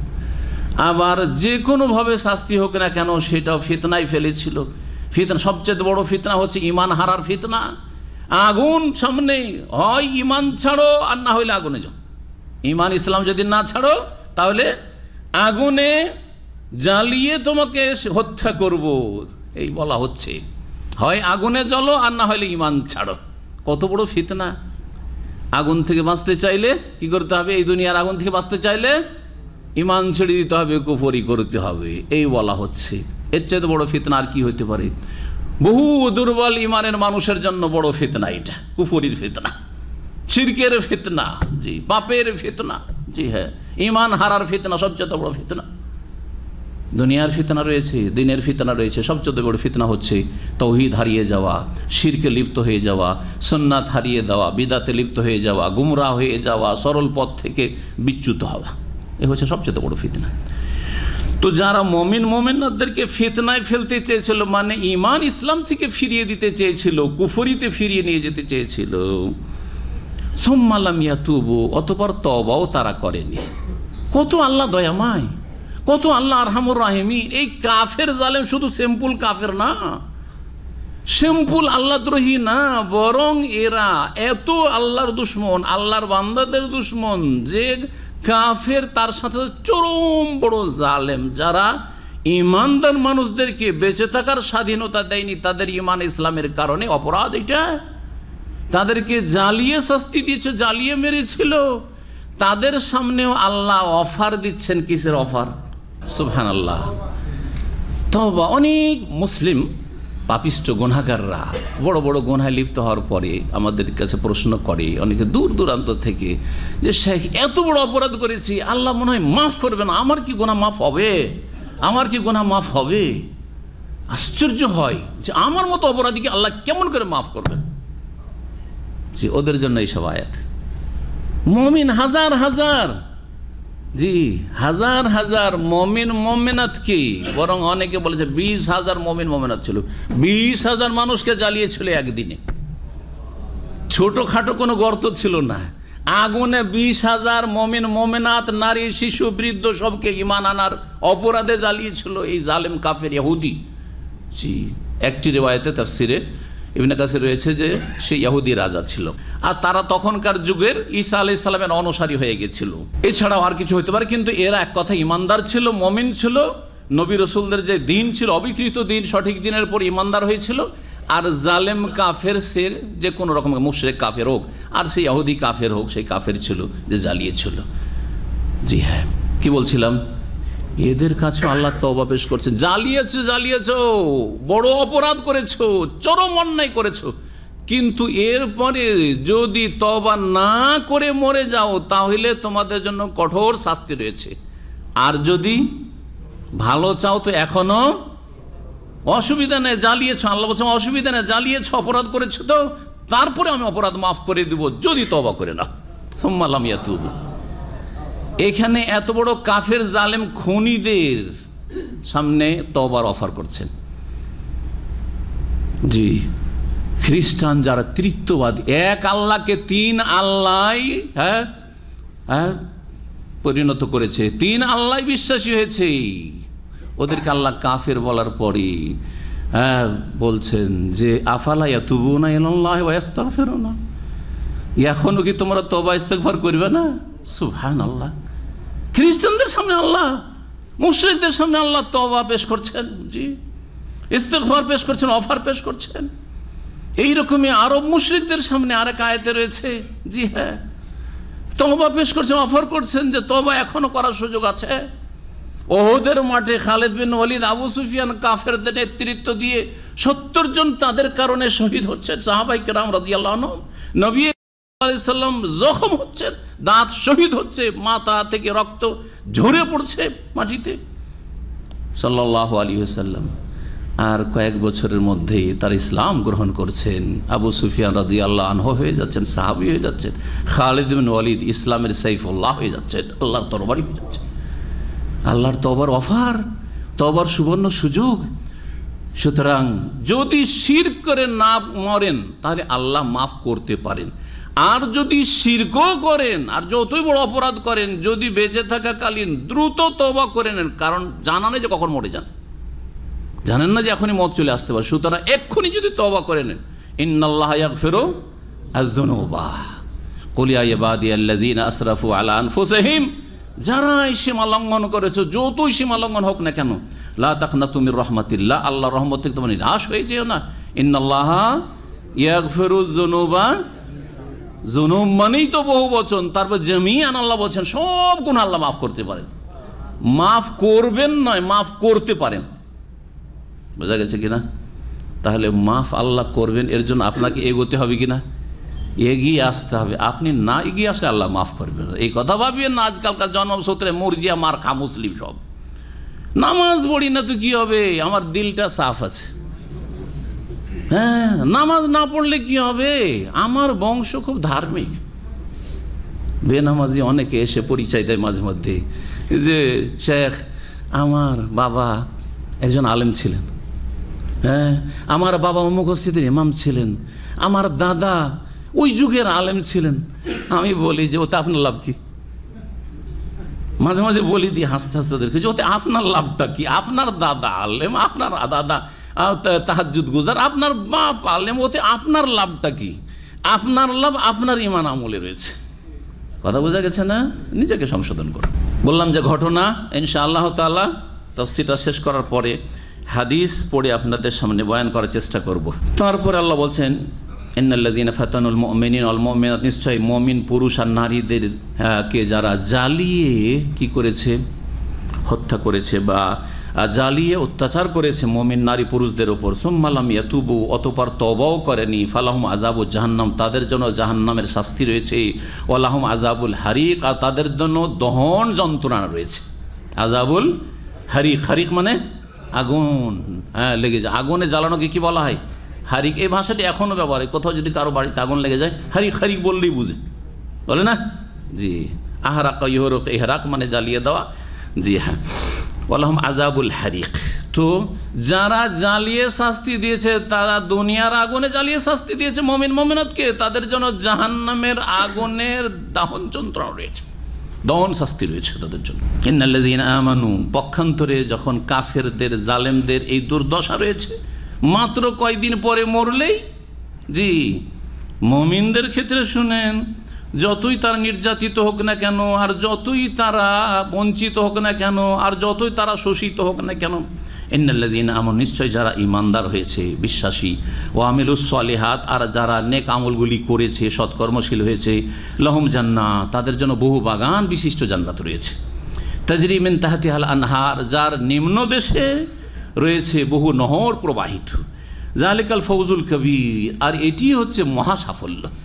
জান্নাত লাভ করাটাই হচ্ছে সবচেয়ে বড় কামিয়াবি। সবচেয়ে বড় কামিয়াবি এই না যে আমার ছেলেরা কেউ বেকার নেই, আমার ছেলেরা সবচেয়ে বেশি উন্নতি করেছে, যেমন আজকালকার লোকেরা বলছে অমুক পরিবারটা খুব কি সাকসেস পরিবার, আজকালকার ভাষা। কারণ তার 4 ছেলে 4 দেশে, আর তারপরে তার 4 ছেলেই একবারে বড় বড় পদে দেশে চাকরি করে, সরকারি চাকরি করে, তাই না? 4 ছেলে হচ্ছে 4 দলের বড় নেতা। আরে বাপরে বাপ, যেই দলই গদিতে আসুক না কেন লাভ আছে, তাই না? জি হ্যাঁ, এগুলো কামিয়াবি না, কিচ্ছু না, এগুলো টেম্পোরারি, মাতাউন কলিলুন সুম্মা মাওয়াহুম জাহান্নাম, ক্ষণিকের ভোগের সামগ্রী। আর তারপরে যদি আমল সাথ না দেয়, তারপরে জাহান্নামে যেতে হবে, নেতাকে যেতে হবে, সবকে যেতে হবে। যালিকাল ফৌজুল কবির, তো আজকে ভালো করে আল ফৌজুল কবির, আল ফৌজুল আজিম, কোরআনে আল্লাহ বলেছেন এগুলো কি, সেটা হচ্ছে একমাত্র জান্নাত লাভ করা। আপনার এই পথের শেষ গন্তব্যস্থান জান্নাত কিনা, আপনি যেই পথের পথিক হয়ে এখন চলছেন, আপনি জান্নাতে যেতে পারবেন কিনা, এক্ষুনি মওত আসলে আপনি জান্নাতি হতে পারবেন কিনা, এটা চিন্তা আপনার বড় চিন্তা। এইটাতে আপনি কামিয়াবি খুঁজবেন। যে আমার যে কোনো সময় মত আসুক না কেন, যে কোনো সময় মত আসুক না কেন, সকাল বিকাল এক্ষুনি যৌবনে যে কোনো সময় মত আসুক না কেন, জান্নাত ইনশাআল্লাহ পাবো, আল্লাহর কাছে আশা করছি, তাহলে কামিয়াব আপনি। আমার ছেলেরা আলহামদুলিল্লাহ সবাই 5 ওয়াক্ত সালাত পড়ে, সবাই হালাল রুজি খায়, সুতরাং আমার পরিবার আশা করি এগুলিকে জান্নাতে পাবো, এটা সবচেয়ে বড় কামিয়াবি, পারিবারিক কামিয়াবি। যালিকাল ফৌজুল কবির। ইন্না বাতশা রাব্বিকা লাশাদীদ। শুনে রাখো, নিশ্চয় তোমার প্রতিপালকের পাকড়াও বড়ই কঠিন। বাতশ মানে শক্ত করে ধরা, শক্ত করে পাকড়াও করা। ইন্নাহু হুয়া ইউবদিউ ওয়া ইউঈদ। নিশ্চয়ই তিনি অস্তিত্ব দান করেন। আবদা ইউবদিউ মানে কোনো কিছু শুরু করা, অস্তিত্ব দান করা। সারা পৃথিবী অস্তিত্বহীন ছিল।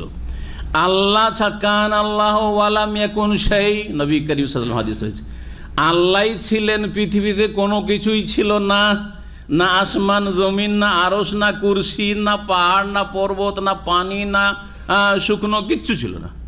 ওয়ালাম ইয়াকুন শাই। তাহলে সব কিছু কে অস্তিত্ব দানকারী? ইউবদিউ। কোনো নমুনা দেখে, কোনো মডেল সামনে রেখে না, বাদিউস সামাওয়াত ওয়াল আরদ। জি, কোনো কিছু না দেখে, কোনো সামনে কোনো কিছু নেই যে এটাকে আমি আইডিয়াল বানিয়ে, এটাকে আমি মডেল বানিয়ে আমি এই কাজ করলাম না। ইউবদিউ একে বলা হয়। জি, ইন্নাহু হুয়া ইউবদিউ, যিনি প্রথমবার সৃষ্টি করেছেন বা সূচনা করেছেন, প্রথম বা অস্তিত্ব দান করেছেন। ওয়া ইউঈদ, এবং যিনি পুনরায় সৃষ্টি করবেন, পুনর্জীবিত করবেন, যিনি পুনর্জীবন দান করবেন। আবার দুনিয়া নিশ্চিন্ন হয়ে যাবে, কুল্লু মান আলাইহা ফান, সব কিছু ফানা হয়ে যাবে, ধ্বংসশীল। আবার সব কিছুকেই আল্লাহ রাব্বুল আলামিন জীবিত করবেন আর সবাইকে হাজির করেন, সমস্ত মানুষকে হাজির। শুধু মানুষ না, গবাদি পশু জুলুম অত্যাচার করেছে, সিংওয়ালা আর বিনা সিংওয়ালা জুলুম অত্যাচার করেছে এক গবাদি পশু আর এক গবাদি পশুর উপর, সেগুলিকে আল্লাহ হাজির হাসরের মাঠে, সহিহ বুখারী হাদিস রয়েছে। আর তারপরে সেখানে কিসাস না হবে, এই তুই মার খেয়েছিস, এই তুই গরু তোর সিং ছিল না, বা ছাগল তুই মার খেয়েছিস, এর কাছে মার, একে তোকে সিং দিলে এখন মার, প্রতিশোধ নিয়ে বদলা যখন নেওয়া হয়ে যাবে তখন তোদের কাজ শেষ, এখন কোনই তোর আওয়াজ, মাটি হয়ে যাও, ওখান মাটিতে মিশিয়ে দিবে রব্বুল আলামিন। জি, সেই সময় কাফেররা বলবে, ওয়ায়াকুলুল কাফির ইয়া লাইতানি কুনতু তুরাবা, হায় আমরাও যদি আজকে গরু ছাগলের মতো, কুকুর শিরগালের মতো মাটি হয়ে যেতাম, তো কতই না ভালো হতো, জাহান্নামে যেতে হতো না। হ্যাঁ, গরু ছাগলে তো জুলুম অত্যাচার হয়েছে, হিংস্র পশুতে জুলুম অত্যাচার হয়েছে, তাই এদেরকে তো জাহান্নামে যেতে হইল না, তো আমরাও যদি ওই রকমটা হইতাম। আজকে মানুষে অহংকারী, আর সেই দিন হিংস্র পশু গরু ছাগল কুকুর শিরগাল হইতে চাইবে, যে মাটিতে মিশে যেতাম ভালো হইত। জি, কেন বা মানুষে পয়দা হয়েছিলাম। জি, ওয়াহুয়াল গফুরুল ওয়াদুদ, এবং তিনি বড় মার্জনাকারী, ক্ষমাশীল। আল ওয়াদুদ, প্রেমাময়। ওয়াদ্দা ইয়াওয়াদ্দু মানে হচ্ছে সামি আসমা থেকে, এর মানে হচ্ছে ভালোবাসা। মাওয়াদ্দাতুন মাসদার মিমি মানে ভালোবাসা, প্রেম। জি, প্রীতি, ভালোবাসা বলা হয়। এখান থেকে ওদুদ মুবালাগার শেগা। আল ওদুদ মানে আল্লাহ রাব্বুল আলামিন প্রেমময়। আল্লাহ নেক বান্দাদেরকে ভালোবাসেন। আল্লাহ নেক বান্দাদের ক্ষেত্রে মানুষের অন্তরে নিঃস্বার্থ ভালোবাসা দান করে, এটাও তাতে শামিল। যেমন আল্লাহ ভালো মানুষকে ভালোবাসেন, তেমনি ভালো মানুষকে ভালোবাসে সুস্থ মস্তিষ্কে, সুস্থ প্রকৃতির লোকেরা, দুনিয়ার কোনো গরজে না। কথা ঠিক না? আর বাকি জালেমকেও অনেকে ভালোবাসা দেখায়, কিন্তু কিসের জন্য? স্বার্থের জন্য। স্বার্থের জন্য যতই জুলুম করুক, জি হুজুরি করতে হবে, একে সার করতেই হবে একে, ঠিক না? কিন্তু যাদের সাথে আন্তরিক মহব্বত আছে, কোনো দুনিয়ার গরজ নেই, তাদের সাথে মহব্বত, আল্লাহর জন্য মহব্বত, দিনের জন্য মহব্বত। জি, ওদুদ, এই অন্তরে মহব্বত দেনেওয়ালা কে? আল্লাহ। এই জন্য কোরআনে কারীমের সূরা মরিয়মের একটি আয়াত রয়েছে, ইন্নাল্লাযীনা আমানু ওয়া আমিলুস সালিহাত, সায়াজআলু লাহুমুর রহমান উদ্দা। এই উদ্দা শব্দ থেকে ওদুদ, উদ্দা শব্দ এখানে এসেছে। ইন্নাল্লাযীনা আমানু ওয়া আমিলুস সালিহাত, যারা ঈমানদার এবং সৎকর্মশীল ভালো কাজ করে, সায়াজআলু লাহুমুর রহমান, পরম করুণাময় আল্লাহ রাব্বুল আলামিন তিনি তাদের ক্ষেত্রে মানুষের অন্তরে প্রেম, ভালোবাসা, প্রীতি জন্মিয়ে দেবেন। সায়াজআলু লাহুমুর রহমান ভালোবাসা সৃষ্টি করে দেবেন। এই আয়াতের তাফসিরে নবী করিম সাল্লাল্লাহু আলাইহি ওয়াসাল্লামের হাদিস রয়েছে, জানা আছে হাদিস, আল্লাহ যখন কোনো বান্দাকে আরশ আজিম থেকে ভালোবাসেন যে আমার নেক বান্দা বা মহব্বত করেন, তখন কি করেন?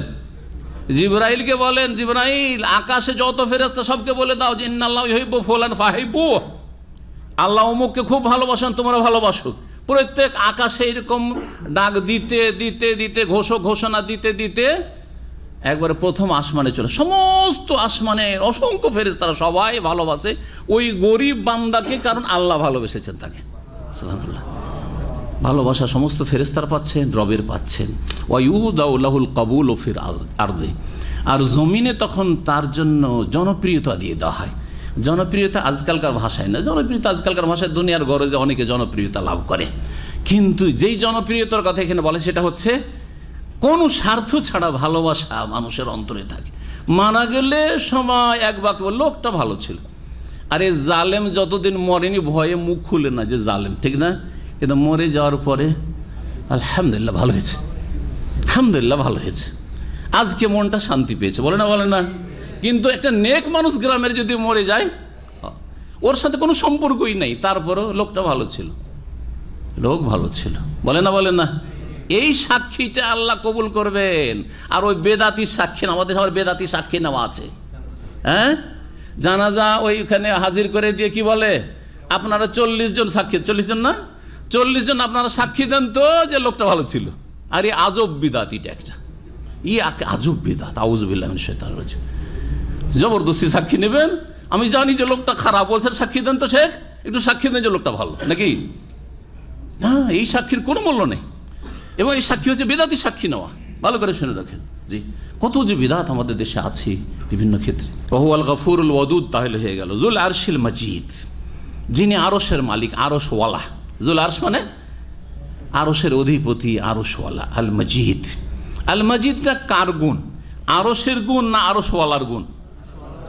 হ্যাঁ, আরশওয়ালার গুণ। এখানে আরবি গ্রামার একটু আপনাদের বোঝায়। যদি আরশওয়ালার গুণ না হয়ে আরশের গুণ হইতো তাহলে মাজিদও হইতো না। মাজিদও আছে কিন্তু কোরআনে দেখেন, দালে দাম্মা পেশ আছে, কি হইতো? মাজিদে হইতো, কারণ আরশে, সিনে কি আছে? আরশে কি আছে? কাসরা জের আছে।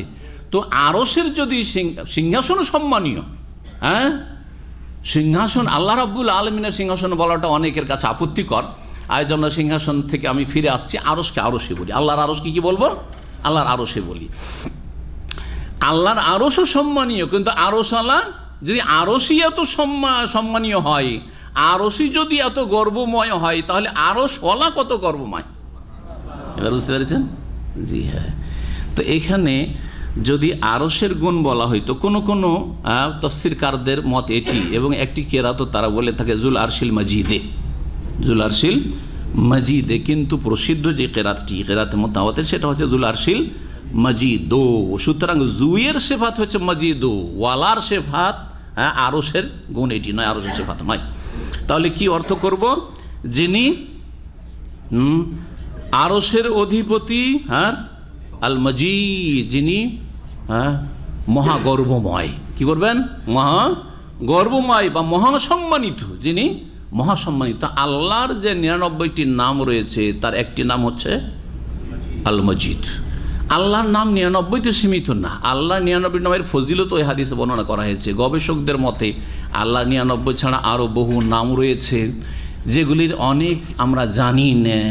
সুতরাং নিজে থেকে কপোলকল্পিত নাম বলাও যাবে না যে খোদাও আল্লাহর নাম, ঈশ্বর আল্লাহর নাম, পরম ঈশ্বর আল্লাহর নাম, হ্যাঁ, এইসব বলা যাবে না, এইসব বলা যাবে না।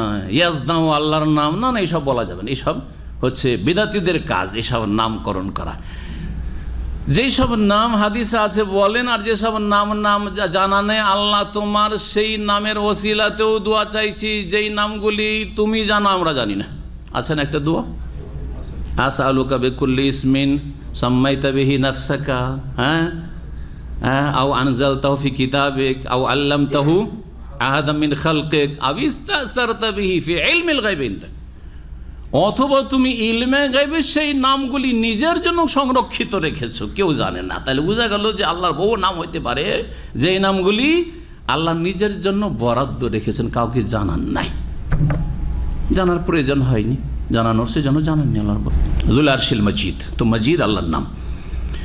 ফাআলুল লিমা ইউরিদ, এবং তিনি যা ইচ্ছা করেন তাই করতে সক্ষম তিনি করেন। তার ইচ্ছাতে তার কাজে কোনো বাধা দেনেওয়ালা নেই। এই জন্য দেখা যায় আমরা যতই বাহাদুরি দেখাই, পৃথিবীর যে কোনো শক্তি যতই বাহাদুরি দেখায় একটা স্টেজে গিয়ে সেখানে অসহায় হয়ে পড়ে। সত্যি আপনার যতই শক্তি থাকে না কেন, এমন একটা স্টেজ আছে, এমন একটা স্তর আছে, সেখানে গিয়ে নিজেও ফিল করে, অনুভব করে যে আমি আর পারছি না, অসহায়। পৃথিবীর যে কোনো শক্তি ধরে নেন, জি হ্যাঁ, কোনো ক্ষেত্রে হোক না কেন, কিন্তু রব্বুল আলামিন ফাআলুল লিমা ইউরিদ ওয়া ইয়াফআলুল্লাহু মা ইয়াশা। সূরা ইব্রাহিম আল্লাহ বলছে আল্লাহ যা চান তাই করতে পারেন। জি সুবহানাল্লাহ, তিনি সর্বশক্তিমান। তারপরে এখন ফেরাউন আর সামুদ, ফেরাউন জালেম এবং ফেরাউনের অনুসারী, আর সামুদ সম্প্রদায় যে জালেম সম্প্রদায় যাদেরকে আল্লাহ ধ্বংস করেছেন প্রাচীন যুগে, এদের জুলম অত্যাচার বা এদের সেনাবাহিনীর জুলম অত্যাচারের দিকে ইঙ্গিত করছেন, তাদের কাহিনীর দিকে। হাল আতাকা হাদিসুল জুনুদ, হে নবী তোমার কাছে কি সৈন্য বাহিনীর কাহিনী এসেছে, মানে কাহিনীর জ্ঞান এসেছে, তুমি জেনেছো তাদের সম্পর্কে? সৈন্যবাহিনী কারা? ফেরাউন এবং ফেরাউনের যে সেনাবাহিনী ছিল জুনুদ, ও সামুদ এবং সামুদ সম্প্রদায় যে বড়ই শক্তিশালী সম্প্রদায় ছিল। আর এই আরব জগতেই আপনার মদিনা থেকে যখন তাবুকের রাস্তায় যাবেন, আল ওলা নামক একটি শহর রয়েছে, আর এর আশেপাশে পাহাড় কেটে কেটে তারা বড়ই শক্তিশালী জাতি ছিল। তারা নিজেদের ঘর বানাতো এবং তাদের দুর্গ বানাতো এবং সেখানে তারা বসবাস করত। এইরকম শক্তিশালী জাতি ছিল এই সামুদ সম্প্রদায়। আর আদ সম্প্রদায় যেটা ওমান, ইয়েমেন আর সৌদি আরবের বর্ডার এলাকায় ছিল, এই জাতিগুলিকে প্রাচীন যুগে আল্লাহ ধ্বংস করেছেন। বলছেন আল্লাহ রাব্বুল আলামিন বালিল্লাযিনা কাফারু ফি তাকযীব, বরং যারা কাফের তারা মিথ্যা জ্ঞান করাই রত রয়েছে। ফি তাকযীবিন মানে মিথ্যা মনে করাই, মিথ্যা প্রতিপন্ন করাই তারা লেগে আছে, মেতে আছে। ওদের স্বভাবই হচ্ছে মিথ্যা মনে করা। আল্লাহর কোনো কথা আসলে মিথ্যা মনে করে। কিন্তু একটা ডাক্তার যদি কোনো কথা বলে দেয়, হ্যাঁ স্বাস্থ্য সম্পর্কে ডাক্তার এ বলছে, কথা বোঝা গেছে? আল্লাহ যে জান্নাত জাহান্নামের কথা বলেছে, আল্লাহ যে বলেছে তোমার কেরামান কাতিবিন সব লিখছে, কোনো পরোয়া নেই, ফি তাকযীব মিথ্যায় মেতে আছে, বিশ্বাসই করে না। প্রথমত মরলেই তোমার জিজ্ঞাসা শুরু হয়ে যাবে কবরে, মিথ্যা মনে করে সারা জীবনটা চলে গেল। আর ডাক্তার বলল কি ব্যাপার আপনার প্রেশার এত বেশি কেন, কি ব্যাপার আপনার সুগার কেন এত বেশি, হ্যাঁ কি ব্যাপার আপনার চোখে এত পাওয়ার কম, তো চশমা লাগাই তো অনেক আগে। আরে সব বিশ্বাস, একজন ডাক্তারের কথা বিশ্বাস। আউযুবিল্লাহ, আজকাল আমাদের অবস্থাটা এরকম না? চিন্তা করেন আপনি, তো মানুষের স্বভাব হচ্ছে ফি তাকযীবিন। আর এটা বিশেষ করে কাফেরদের স্বভাব, কাফেরদের যারা ভক্ত অনুসারী, কাফেরদের সহচর, কাফেরদের পথের পথিক যারা বেদিন মুসলিম, তাদেরও চরিত্র ঠিক এরকম হয়ে গেছে। বালিল্লাযিনা কাফারু ফি তাকযীব, বরং কাফের যারা তারা মিথ্যায় রত রয়েছে বা মিথ্যা জ্ঞান করায়, মিথ্যা প্রতিপন্ন করে রত রয়েছে। আল্লাহু মিন ওয়ারাইহিম মুহিত, অথচ আল্লাহ রাব্বুল তাদের চারিপাশ থেকে পরিবেষ্টন করে রয়েছেন। মুহিতুন আহাতা ইউহিত ইসিম ফাইলের সেগা, ঘিরে রয়েছেন। বাল হুয়া কুরআনুম মাজিদ, বরং জেনে রেখো কোরআনের প্রতি বিশ্বাস করো যে কোরআন হচ্ছে বড় সম্মানিত কিতাব। বল হুয়া কুরআনুম মাজিদ, বরং তা হচ্ছে মানে এই কিতাব হচ্ছে কোরআনুন, এমন কোরআন যা মাজিদ মহাগর্বময় বা মহাসম্মানিত, যা কোথা থেকে এসছে? ফি লাউহিম মাহফুজ, সুরক্ষিত ফলক থেকে এসেছে বা সুরক্ষিত ফলকে যা লিপিবদ্ধ ছিল। জি, লৌহে মাহফুজ আল্লাহ রাব্বুল কাছে যে 7 আসমানের উপর রয়েছে, তাতে যা লিখিত ছিল, যেটি হচ্ছে মাহফুজুন মানে সংরক্ষিত, সুরক্ষিত সমস্ত রকমের অসৎ হাত থেকে। যে জিন শয়তান ওপরে যাওয়ার চেষ্টা করে আর আকাশের কোনো সংবাদ নেওয়ার চেষ্টা করে আর নিয়ে এসে গণকদের কানে পৌঁছাবার চেষ্টা করে, এই রকমের কোনো ক্ষমতা কোনো জিনকে দেওয়া হয়নি, কোনো শক্তিকে দেওয়া হয়নি। এই জন্য কোরআনে কারীমকে বলা হয়েছে যে তা ছিল কোথায়? এমন ফলকে, লৌহুন এমন ফলকে যা মাহফুজ, সুরক্ষিত বা আল্লাহর কাছে সংরক্ষিত। এখানে আমাদের তাফসীর শেষ হলো। আর কিছুটা সময় আছে, হাদিসটা আপনাদেরকে শোনাই, আশা করি শুনতে মজা লাগবে যে ঘটনাটা কি ছিল আর কি জন্য বা জ্বালিয়েছিল এই মোমেনাতকে এই জালেম কাফের রাজা এবং সেই রাজার সেনাবাহিনী। হাদিস মুসনাদে আহমদের রয়েছে এবং সহিহ মুসলিমে রয়েছে। সোহেব রাদিয়াল্লাহু তাআলা আনহু সাহাবী থেকে বর্ণিত, রাসূলুল্লাহ সাল্লাল্লাহু আলাইহি ওয়াসাল্লাম বলেন, কানা ফিমান কানা ক্বাবলাকুম মালিকুন ওয়া কানা লাহু সাহির। তোমাদের পূর্বে একজন রাজা ছিল, মানে প্রাচীন যুগে কোনো একজন রাজা ছিল, যে রাজার নাম এখানে বলা হয়নি, কিন্তু অন্য আরেকটি ইবনে ইসহাকের রেওয়ায়েত থেকে নকল করেছেন ইবনে কাসির রহমতুল্লাহ আলাইহি। সেই রাজার নাম জু নওয়াস বলা হয়েছে। ইবনে কাসির রহমতুল্লাহ আলাইহি একাধিক ঘটনা বর্ণনা করেছেন, আর বর্ণনা করার পরে বলছেন ঘটনাতে খানিকটা ভিন্নতা আসছে এলাকার দিক থেকে, অথবা ঘটনার বিবরণের থেকে যখন ভিন্নতা আসছে বিভিন্ন রকম মনে হচ্ছে, তখন তিনি বলেছেন যে হতে পারে যে আগুনে জ্বালিয়ে মোমেনাতকে জালেমদের দ্বারা হত্যা করা বা এই জুলম অত্যাচার করা একবার ঘটেনি, একাধিকবার ঘটেছে। যেই ঘটনাগুলির দিকে ইঙ্গিত করা হয়েছে বা যেই ঘটনাগুলি তাফসীরকাররা নিজ নিজ জ্ঞান মোতাবেক মোতাবেক বর্ণনা করে দিয়েছেন। আর কথা সত্যি, যুগে যুগে ঘটতেই আছে মোমেনাতদের জুলম অত্যাচার ঘটতে আছে। যে শুধু একটাই মোমেনাতকে জ্বালানোর ঘটনা হয়েছে এমন কথা নাই, মানব জাতির ইতিহাসে এরকম বহু ঘটনা ঘটতেই আছে, ঘটতেই আছে। তো বলছেন যে জনৈক রাজা ছিল, ওয়াকান আল্লাহু সাহির, ওর একজন জাদুকর ছিল। ফালাম্মা কাবেরা সাহেরও, এই জাদুকর যখন বুড়ো হয়ে গেল, কালাইল মালিকে, তখন রাজাকে বলল, ইন্নি কাদ কাবরা সিন্নি, আমার বয়স বেশি হয়ে গেছে, বার্ধক্যে পৌঁছে গেছে, হাজার আজালি, আর আমার মৌতের সময়ও ঘনিয়ে এসছে।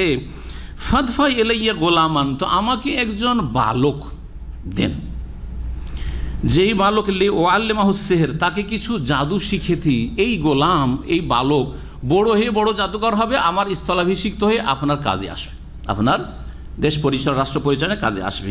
ফাদাফাই এলাইহি গোলামান, তখন তার হাওয়ালা করলো একজন বালককে। ফাকান ইউআল্লিমুহু সিহর, ওই বালককে জাদু শিখাইতে লাগলো।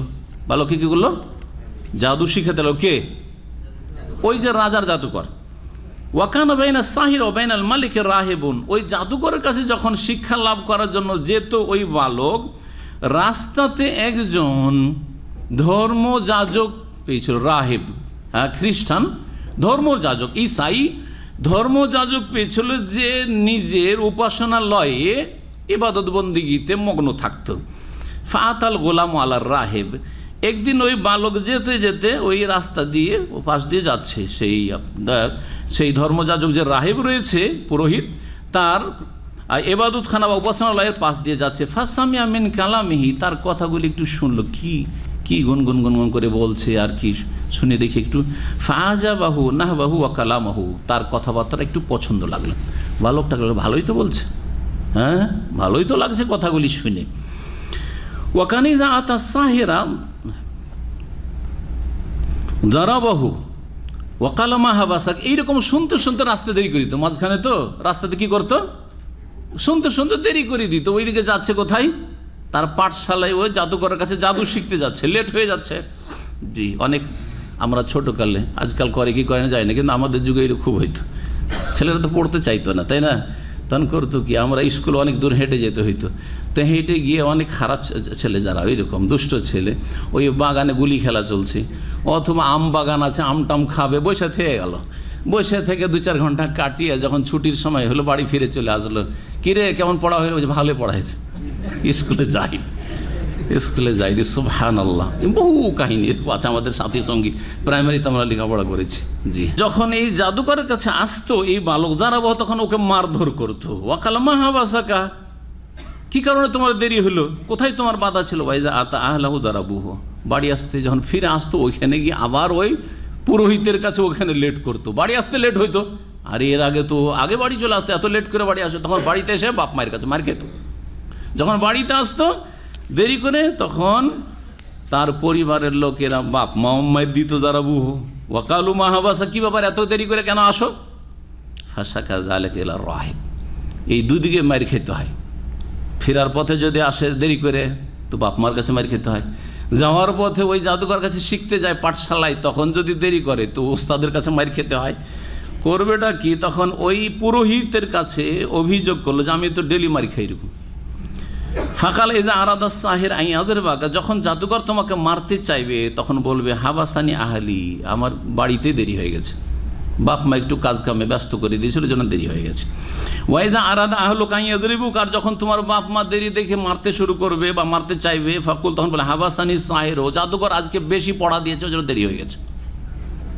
জি হ্যাঁ, আলাফা বেমাইনা হওয়া যাতে এইরকম চলতে থাকে। ইজ আতা আলা দাব্বাতিন ফাজিয়াতিন আজিমাতিন কাদ হাবাসাতিন নাস ফালা ইয়াস্তাতিউনা ইয়াজুজু,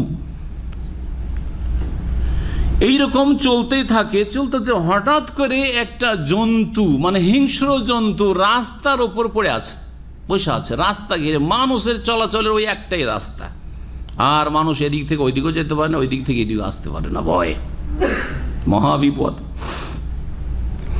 লোকজন পারাপার করতে পারে না ওই রাস্তা দিয়ে। ফাকালা আলিয়াম আলামু আমরা রাহিবে হাব্বা ইলাল্লাহি আম আমরা সাহিরি কালা ফাখাযা হাজারান ফাকাল আল্লাহুম্মা ইন কানা আমরুর রাহিব হাব্বা ইলাইকা ওয়া আরদা মিন আমরি সাহিরি ফাকতুল হাযিহি দাব্বা হাত্তা ইয়াজুজান নাস ওয়া রামাহা ফাকাতালাহা ওয়া মাদান নাস। এই বালক বলল যে শিক্ষা তো এই পুরোহিতের কাছেও নিচ্ছি রাস্তাতে, আর ওইদিকে জাদুঘরের কাছেও শিক্ষা নিচ্ছে, দুই জায়গায় শিক্ষা চলছে, কিন্তু জাদুবিদ্যা শিখছে আর ধর্মবিদ্যা ওইখানে শিখছে, বুঝছেন না?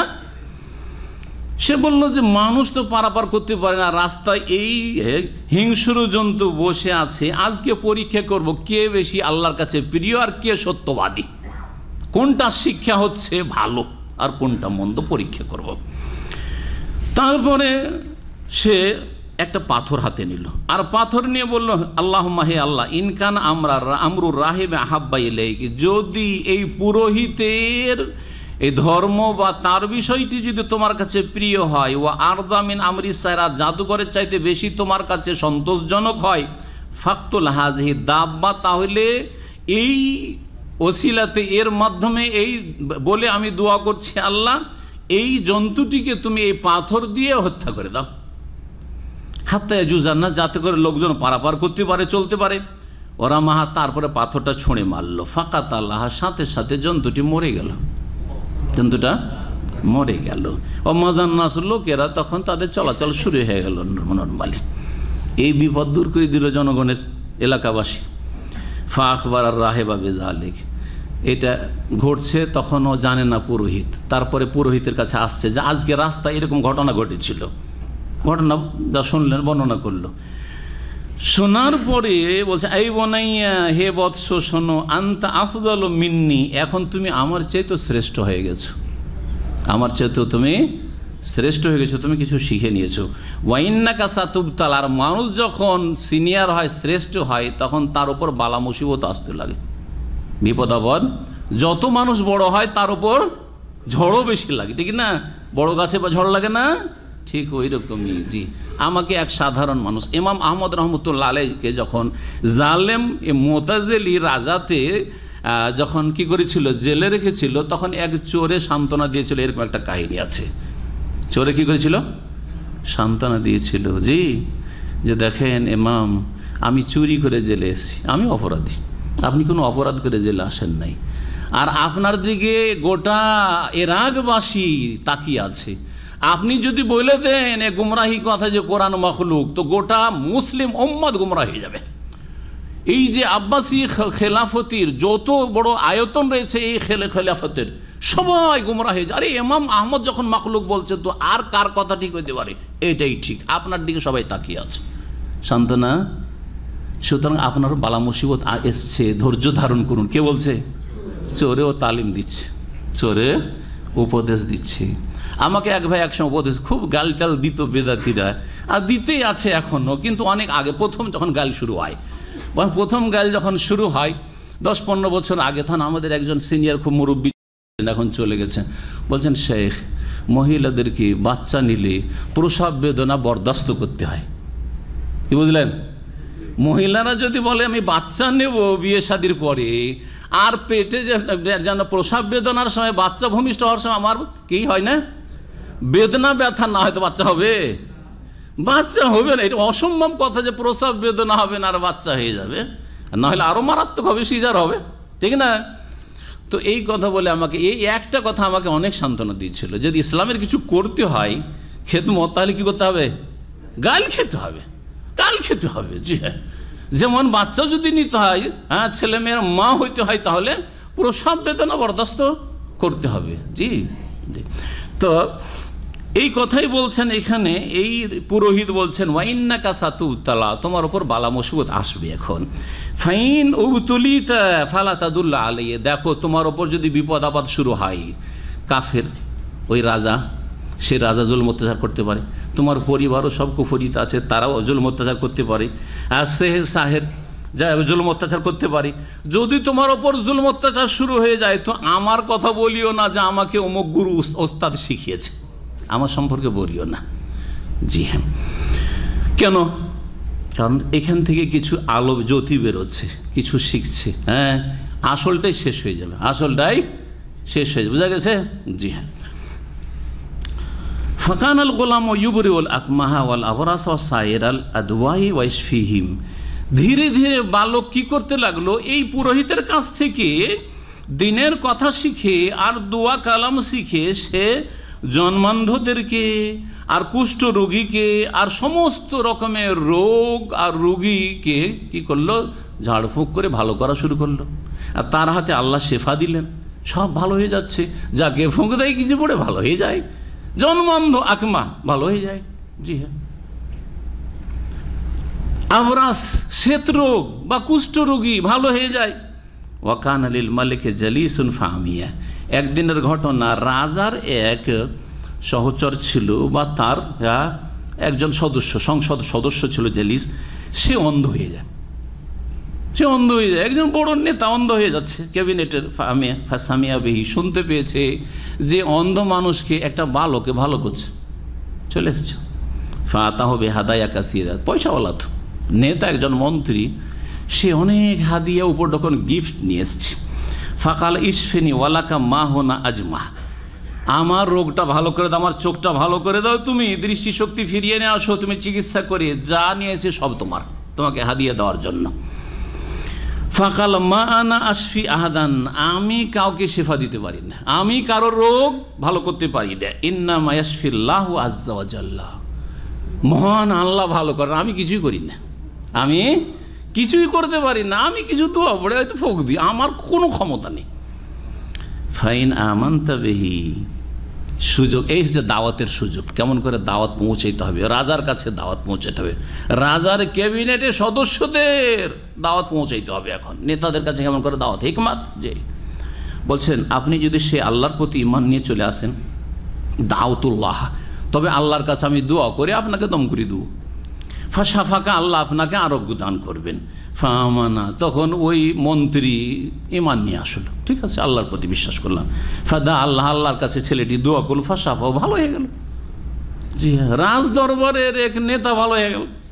সুম্মাত আল মালিক ফাজালা সামিন হো নাহবা মা কানে এজলিস ফাকাল আলহ মালিক ইয়া ফুলান মান রাদ্দা আলাইকা বাসারাক, ওই মন্ত্রী এসে রাজার কাছে বসেছে, যেমন বসে কাছে ঘনিয়ে বসছে, কথা বলছে। আরে লোকটা তো কয়দিন আগে অন্ধ ছিল, আমার এই মন্ত্রী তো অন্ধ ছিল, আবার চোখ কী করে ফিরে আসলো? বলছে এ অমুক মানরাত তাহলেকে বাসারা, আরে তোমার দৃষ্টিশক্তি কী করে ফিরে আসলো? আরে তুমি দেখছো কি করে, কখন ভালো হইলো তোমার? ফাকাল রব্বি, আমার রব ভালো করেছে। কে ভালো করেছে? আমার রব ভালো করে দিয়েছেন। ফাকাল আনা, তখন রাজা বলছে আমি, ও ভাবছে যে আমি রব, আমি রাজা, মানে আমি রব, এটা ফেরাউন, ঠিক না? এইরকম বহু ফেরাউন মানব জাতির ইতিহাসের জন্য, আপনারা ভাববেন না যে ওই মেসরের ফেরাউন একটা ফেরাউন, যুগে যুগে বহু ফেরাউন জন্মেছে, আর কিয়ামত পর্যন্ত বহু ফেরাউন জন্মিতে পারে। কথা বোঝা গেছে? জি হ্যাঁ, নবী করিম সাল্লাল্লাহু আবু জাহালকে মক্কার ফেরাউন বলেছেন, এ উম্মতের ফেরাউন হাজিল উম্মাহ বলেছেন। জি, এ আর এক ফেরাউন ছিল, বললো ও আমি ভালো করেছি। কালাল্লাহ, না না না, আপনি না, রব্বি ও রব্বুক আল্লাহ, আসলে আপনারও রব আর আমার রব সেই আল্লাহ। আপনি রব না, আমারও রব আর আপনারও রব সে আল্লাহ। কালা ওয়ালাকা রব্বুন গায়রি, রাজা বলছে আমার ছাড়াও তোমার আবার রব আছে নাকি? কালা নাম, হ্যাঁ অবশ্যই, রব্বি ও রব্বুক আল্লাহ, আমার রব আপনার রব হচ্ছেন আল্লাহ রাব্বুল আলামিন। ফালাম ইয়াজাল ইউআযযিবুহু, তখন তাকে শাস্তি দিতে শুরু করলো, এই মন্ত্রীকে, এই সদস্যকে শাস্তি দিতে শুরু করলো। হাত্তা দাল্লা, কি ব্যাপার, কোথা থেকে পেলে তুমি, কোথা থেকে এইসব কথা নিয়ে আসলে তুমি, কে শিখাইলে তোমাকে এইসব কথা, আমাকে তুমি রব মানবে না? এমনকি সে বরদাস্ত না করতে পেরে বলেই দিল যে আমি ভালো হয়েছি একটা বালকের হাতে। ফাবা সাইলি হে, ওকে ডেকে পাঠাইলো, ডাকো ছেলেকে, আরে আমি শিক্ষক মানুষ করলাম আর ও আজকে এইরকম কাজ করেছে। ফাকালাই বনাইয়া, হে বৎস, বালাগা মিন সেহেরে কান্তুরিয়াল আকমাহা ওয়াল আবরাস ওয়া হাযিহিল আদওয়া, তোমার জাদু, ও এত জাদু শিখেছো তুমি, যে জাদু দিয়ে তুমি জন্মান্ধকে ভালো করছো, তুমি কুষ্ঠরোগীকে ভালো করছো, সমস্ত রোগ ভালো করছো। কালাম্মা আশফি আহাদান, তখন রাজার সামনে বলতে শুরু করলো যে আমি তো কাউকে ভালো করতে পারি না, আমি তো কাউকে ভালো করতে পারি না। ইন্নামা ইয়াশফিল্লাহু আযজা ওয়া জাল্লা, মহান আল্লাহ আযজা ওয়া জাল্লা ভালো করেন, আল্লাহই তো ভালো করেন। কালানা, ও আমি, একেও বলছে বালক বলছে আমি ভালো করি। কালাল্লাহ, না আপনি না। কাল আওয়ালাকা রব্বুন গায়রি, আরে তোমারও কি আমার ছাড়া কোনো রব আছে নাকি? আরে তোমাকে আমি মানুষ করলাম, আমি তোমার লালন পালন করলাম, আমি তোমাকে শিক্ষার ব্যবস্থা করে দিলাম, হ্যাঁ, আমার ছাড়া তোমার কোন রব আছে? কালা রব্বি ও রব্বুক আল্লাহ, আমারও রব আর তো আপনারও রব হে রাজা, সে আল্লাহ। কালা ফাখাযা হাইজান বিল আযাব, তাকেও আযাব শাস্তি দিতে শুরু করলো। ফালাম ইয়াজাল বিহি, এমন শাস্তি দিতে শুরু করলো যে বল তোকে কে শিখালো এটা? তুই তো এই সাহের সারা জীবনে বুড়ো হয়ে গেল, এই জাদুকর, এই জাদুঘর তো শেখাই না, জাদুঘর তো এই কথা শেখানো, কে শিখালো বল? হাত্তা দাল্লা আলার রাহেবে, তখন ওই পুরোহিতের কথা বলে দিল যে ওই পুরোহিত রাস্তাতে পড়তো, ওর কাছ থেকে এসব শিখেছি আমি। ফাউতি আবির রাহেবে, তখন ওই তার যে আপনার উপাসনালয় ছিল, ইবাদতখানা, সেখান থেকে ধরে নিয়ে আসা হলো রাজার দরবারে, ধরে নিয়ে আসা হলো এই পুরোহিতকে। কালা ইরজে আন্দিনে গায়ে, গুরু মুরব্বী তুমি কোন ধর্ম নিয়ে এসছো, তোমার ধর্ম থেকে তুমি ফিরো, তোমার ধর্ম ছেড়ে আমার ধর্মে আসো। ফাবা, অস্বীকার করলেন। কে অস্বীকার করলেন? এ রাহিব, জি পুরোহিত। ফওয়াজ আল মিন শারাফি মাফরাকে রাসি হাত্তা ওয়াকাফ শিক্কাহু, তখন আপনারা কি বলেন যেটা দিয়ে ওই কাঠ কাটে, হ্যাঁ হ্যাঁ, আর এই ছোটোগুলোকে বলে আর বড়োগুলোকে করাত বলে, জি হ্যাঁ। মিনসার মানে করাত বা আড়ি যেটা ধরেন, এই মাথার ওপরেই রাখলো, মাথার মাঝখানে এইখানে রাখলো, আর মাঝামাঝি রেখে একবারে দু টুকরো করে ফেড়ে দিল। সুবহানাল্লাহ, কাকে? সেই রাহেবকে, পুরোহিতকে। ওয়াকাল লিল আমা, আর ওই যে অন্ধ ওর মন্ত্রী ছিল, ওকে বললো ইরজান দিনকে তোমার ধর্ম ছাড়ো, বড় গুরুকে শেষ করলো, এখন তুমি তোমার ধর্ম ছাড়ো। ফাবা, সেও অস্বীকার করলো। ফমাদ আলমিন শারফি মাফরাকের আছে, তারও মাথার মাঝামাঝি রাখলো সেই আরিকে। হাত্তা ওয়াকা শিক্কা হইলাল, আর জমিনে দু টুকরো হয়ে পড়ে গেল শরীর। ওয়াকাল আলিল গোলাম, ওই বালকের এখন পালা, বালককে বললো ইরজান দিনে তোমার ধর্ম থেকে ফিরে আসো। ফাবা, সে অস্বীকার করলো, না না কোনো দিন না। ফাবাসা বিহি মা নাফারিম, দেখলো যে না না এই শাস্তি চেঞ্জ করা হোক, অন্য কোনো শাস্তি দেওয়া হোক, তার মগজে ঢুকলাম। সে রাজা ওই বালককে নিয়ে পাহাড়ের উদ্দেশ্যে সেনাবাহিনীকে পাঠিয়ে দিল, যাও একে উঁচু পাহাড়ে নিয়ে যাও, অমুক অমুক পাহাড়ের উপর নিয়ে যাও। ওয়াকাল ইজা বালাগ তুম জিরওয়াতাহ বা জুরওয়াতাহ, ওই পাহাড়ের চূড়ার ওপরে উঠাইবে, আর ফাইন রাজা তারপরে একবার ওকে স্বীকার করাবে যে এখনো তুই ফিরে আসবি, ফিরে আসলে বাঁচবি, আর না হলে ওপর থেকে ফেলবো তোকে। ওয়াইল্লা ফাদাহ দেহু, আর না হলে তাকে সেখান থেকে আছাড় দিয়ে ফেলে দাও। কালা ফাজাহাবু বিহি, ওকে নিয়ে গেল সেনাবাহিনী। ফালামা আলাউ বিহিল জাবাল, উঁচা পাহাড়ের ওপর চললো চূড়াতে। কালা বলো আল্লাহুম্মা কফিনিহি বিমা শিত, এখন এই বালককে শেষ করবে। বালক এই দোয়াটি করেছিল, এই দোয়াটা মুখস্থ করে, ছোট্ট একটি দোয়া মুখস্থ করেন। সুবহানাল্লাহ, এই হাদিসটা যখন থেকে আমি পড়েছি তখন থেকে এই দোয়াটি, যেখানে আমাকে দুশ্মন বলে ভয় লাগে, যে কোনো অনিষ্ট, যে কোনো দুশ্মন হোক না কেন, আমি এই দোয়াটা পড়িনি।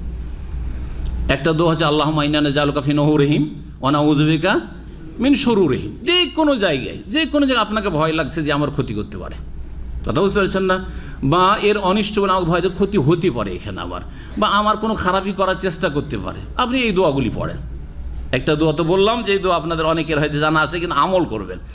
আরেকটি দোয়া হচ্ছে ছোট্ট, আল্লাহুম্মা কফিনিহিম বিমা শিত, আল্লাহ তুমি যা দিয়ে হোক না কেন, যেইভাবে হোক না কেন, তুমি এর অনিষ্ট দূর করার জন্য আমার জন্য যথেষ্ট হও, আমাকে রক্ষা করার জন্য আর একে দূর করার জন্য তুমি আমার জন্য যথেষ্ট। আল্লাহ আল্লাহুম্মা কফিনিহিম বিমা শিত, এটাকে যদি বহু বচন, এটা এক বচন, বহু বচন করতে চান, আপনি আপনার পরিবার সাথে আছেন, ছেলে মেয়ের সাথে আছে, কোনো জায়গায় যাচ্ছেন, ভয় লাগছে জালেম বলে, তখন আল্লাহ মাকফিনাহুম বিমা শিত, কি বলবেন? আল্লাহ মাকফিনাহুম বিমা শিত। জি, এই দুয়ার বরকত দেখেন। ফারাজাফা বেহিমুল জাবাল, পাহাড় কাঁপতে শুরু করলো। ফাদুহু দেহু আজমাউন, আর সবগুলি সেনাবাহিনী যে উঁচাতে সব আছাড় খেয়ে পড়ে গেল, সব মরে শেষ। ওয়াজা আল গোলাম, ওই বালক সহি সালামতে নেমে এসে হাজির। আমরা হইলে লুকিয়ে পাই, যাক জান বেঁচে যে পালা এখন, তাই না? আমরা যদি এরকম জায়গায় হইতাম তো কোন রকম আমার জানটা বেঁচে যে পালা, এই দেশ থেকে পালা, অন্য কোনো দেশে আত্মগোপন করা, না হয় কোনো পাহাড়ের গুহায় লুকা, ঠিক না? না, এই কাজ করেননি। ইসলামের দাওয়াতের কাজ করতে হবে, ইসলাম পৌঁছাইতে হবে। আমি মরে যাই কিন্তু এই দেশবাসীকে মুসলিম করেই ছাড়বো, মুমিন করেই ছাড়বো। কথা বলছেন না? সুবহানাল্লাহ। একটা বালক থেকে আমাদের অনেক কিছু শিক্ষা নেওয়ার আছে। কি করছেন তিনি? এসে রাজ দরবারে হাজির, ওখান থেকে ফিরে এসে একা এসে রাজার সামনে হাজির। অজাল গোলাম ইয়াতাল্লাম্মা সাত্তা দাখাল আলাল মালিক, রাস্তা তলাশ করতে করতে এসে রাজার কাছে এসে হাজির।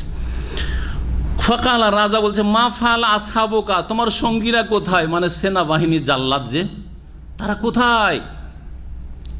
ফাকালা কাফানিহিম আল্লাহ তাআলা, আল্লাহ তাআলা আমার হেফাজতে যথেষ্ট হয়েছে। আল্লাহ ওদেরকে শেষ করেছে, আমাকে নিয়ে এসছে আল্লাহ, কেন ফিরি। সুবহানাল্লাহ। ফাবাসা বিহি মা নাফারিন ফি কুরকুর ফাকালা ইযা লাজাজতুম বিহিল বাহরা ফাইন রাজা আন দীনি ওয়া ইল্লা ফাগাররিকু ফিল বাহরি। বলল যে কাজ হলো, পাহাড়ে চড়িয়ে তো কাজ হলো না, এক কাজ করো। আর একদল সেনাবাহিনীকে বলল যে একে নিয়ে যাও একটা নৌকাতে করে, একটা নৌকাতে করে নিয়ে যাও। ফাকালা ইযা লাজাজতুম বিহিল বাহর, আর দরিয়ার কিনারায় না, একবারে সাগরের মাঝখানে চলে যাবে। সাগরের মাঝখানে যখন চলে যাবে তখন গিয়ে তাকে বলবে যে এখন চিন্তা করো, তুমি ডুবে মরবে না তোমার এই ধর্ম থেকে রাজার ধর্মে ফিরে আসবে। জি, অন্য রেওয়ায়ত ইবনে ইসহাকের রেওয়ায়তে ছিল রাজা ছিল ইহুদি, আর এই রাহেব যেহেতু কি ছিল, ঈসা আলাইহিস সালামের উম্মতের খ্রিস্টান ছিল। আর তখনকার খ্রিস্টানদের বিকৃত ধর্ম ছিল না, মানে আজকালকার মুশরিক যে খ্রিস্টান এইরকম ছিল না, তৌহিদবাদী তখনকার আল্লাহ প্রদত্ত দিন সেটা ছিল, কারণ ইসলাম নবী করিম সাল্লাল্লাহু আলাইহি ওয়াসাল্লামের রিসালাতের পূর্বের ঘটনা। তো বলছেন যখন মাঝ সাগরে চলে গেল, যাওয়ার পরে ওখানে গিয়ে রাজা বলছে ওখানে গিয়ে স্বীকার কর, ফাইন রাজা আন দীনিহি, তার এই ধর্ম থেকে যদি ফিরে আসে আমাদের ধর্মে ভালো কথা, ওয়া ইল্লা ফাগাররিকু ফিল বাহরি, আর না হইলে তাকে ডুবিয়ে দিবে, ডুবিয়ে দিয়ে তোমার ফিরে ধাক্কা দিয়ে সাগরে ফেলে দিয়ে ডুবিয়ে দিয়ে চলে আসবে। ফালাজ্জাজু বিহিল বাহর, একবারে দরিয়ার মাঝামাঝি নিয়ে গেল, সমুদ্রের মাঝামাঝি এলো। ফাকাল আল গোলাম, সেখানে গিয়ে সেই বালক আবার দোয়া করলো, সেই দোয়া, আল্লাহুম্মা কফিনিহিম বিমা শিত, আল্লাহ যা দিয়ে চাও আমার জন্য যথেষ্ট হও, তুমি এদের ক্ষেত্রে তুমি যথেষ্ট হও আমার জন্য, আমার হেফাজতের এদের ক্ষেত্রে। ফাগারিকু আজমাউন, সবগুলি সেনাবাহিনী জাল্লাদ ডুবে মরে গেল, সব ডুবে শেষ। ওয়াজা আল গোলাম, ওই বালক চলে আসলো সহি সালামত ফিরি। হাত্তা দাখাল আল মালিক, তারপরেও পালাচ্ছেন, আবার রাজার কাছে আসলেন। ফাকাল মা ফালা আসহাবুকা, তোমার সাথী সঙ্গীরা কোথায়? ফাকালা কাফানিহিম আল্লাহ তাআলা, আল্লাহ তাআলা আমার হেফাজতে যথেষ্ট হয়েছেন, তাদেরকে ধ্বংস করে দিয়া। সুম্মা কালা লিল মালিক ইন্নাকা লাস্তা বিকাতিলি, আর কত ঘটনা ঘটাবেন, বলে একটা চূড়ান্ত ফয়সালা করেই দিই, আমিও মরবো কিন্তু দেশবাসীকে মুমিন বানিয়েই ছাড়ব। তখন রাজাকে বললো যে রাজা দেখেন, ইন্নাকা লাস্তা বিকাতিলি, আমাকে আপনি খুন করতে পারবেন না, হাত্তা তাফআলা মা আমুরুকা বিহি, তবে আপনাকে একটা বিষয় শিখিয়ে দিচ্ছি, ওটা যদি করেন তো আমাকে মেরে দিতে পারবেন। আপনি আমাকে মারতে চাইছেন তো অসুবিধা নেই। হ্যাঁ, এটা হচ্ছে নিজের কুরবানি দেওয়া। আমরা আজকালকার জামানায় যত ইসলাম ইসলাম বলি, নিজের জান বাঁচবে, আপনারা রাস্তায় গিয়ে বিক্ষোভ করে আর মরেন, আমরা কিন্তু সুরক্ষিত বাড়িতে বসে থাকি, আপোষে বসে আছে, বিরোধী দলের সাথেও বসে আছে, আর খুব আমোদ ফুর্তি করছে, ভোগ বিলাস করছে, আর এই বোকা জনগণকে রাস্তাঘাটে খেপিয়ে দিয়েছে, তোরা ভাঙচুর কর আর তোরা এইসব কর, মিটিং মিছিল কর, ঠিক না? এটাই শিখেছেন আপনারা? না, এটা করেননি গোলাম, এই গোলাম এটা করেনি। আমার কোরবানি হয়ে যাক কিন্তু বাকি লোকগুলি হেদায়েত হয়ে যাক। জি, একজনের জানের কোরবানি ভালো, কিন্তু বহু লোকের জানের কোরবানি ভালো না। আর জানের কোরবানিতে কোনো ফায়দাও হচ্ছে না। কি করছেন এতে? বলছেন আমাকে মারতে পারবেন না আপনি যতক্ষণ পর্যন্ত আপনাকে যা আমি বলবো, নির্দেশ দেবো, তা না করবেন, আমাকে ফলো করতে হবে।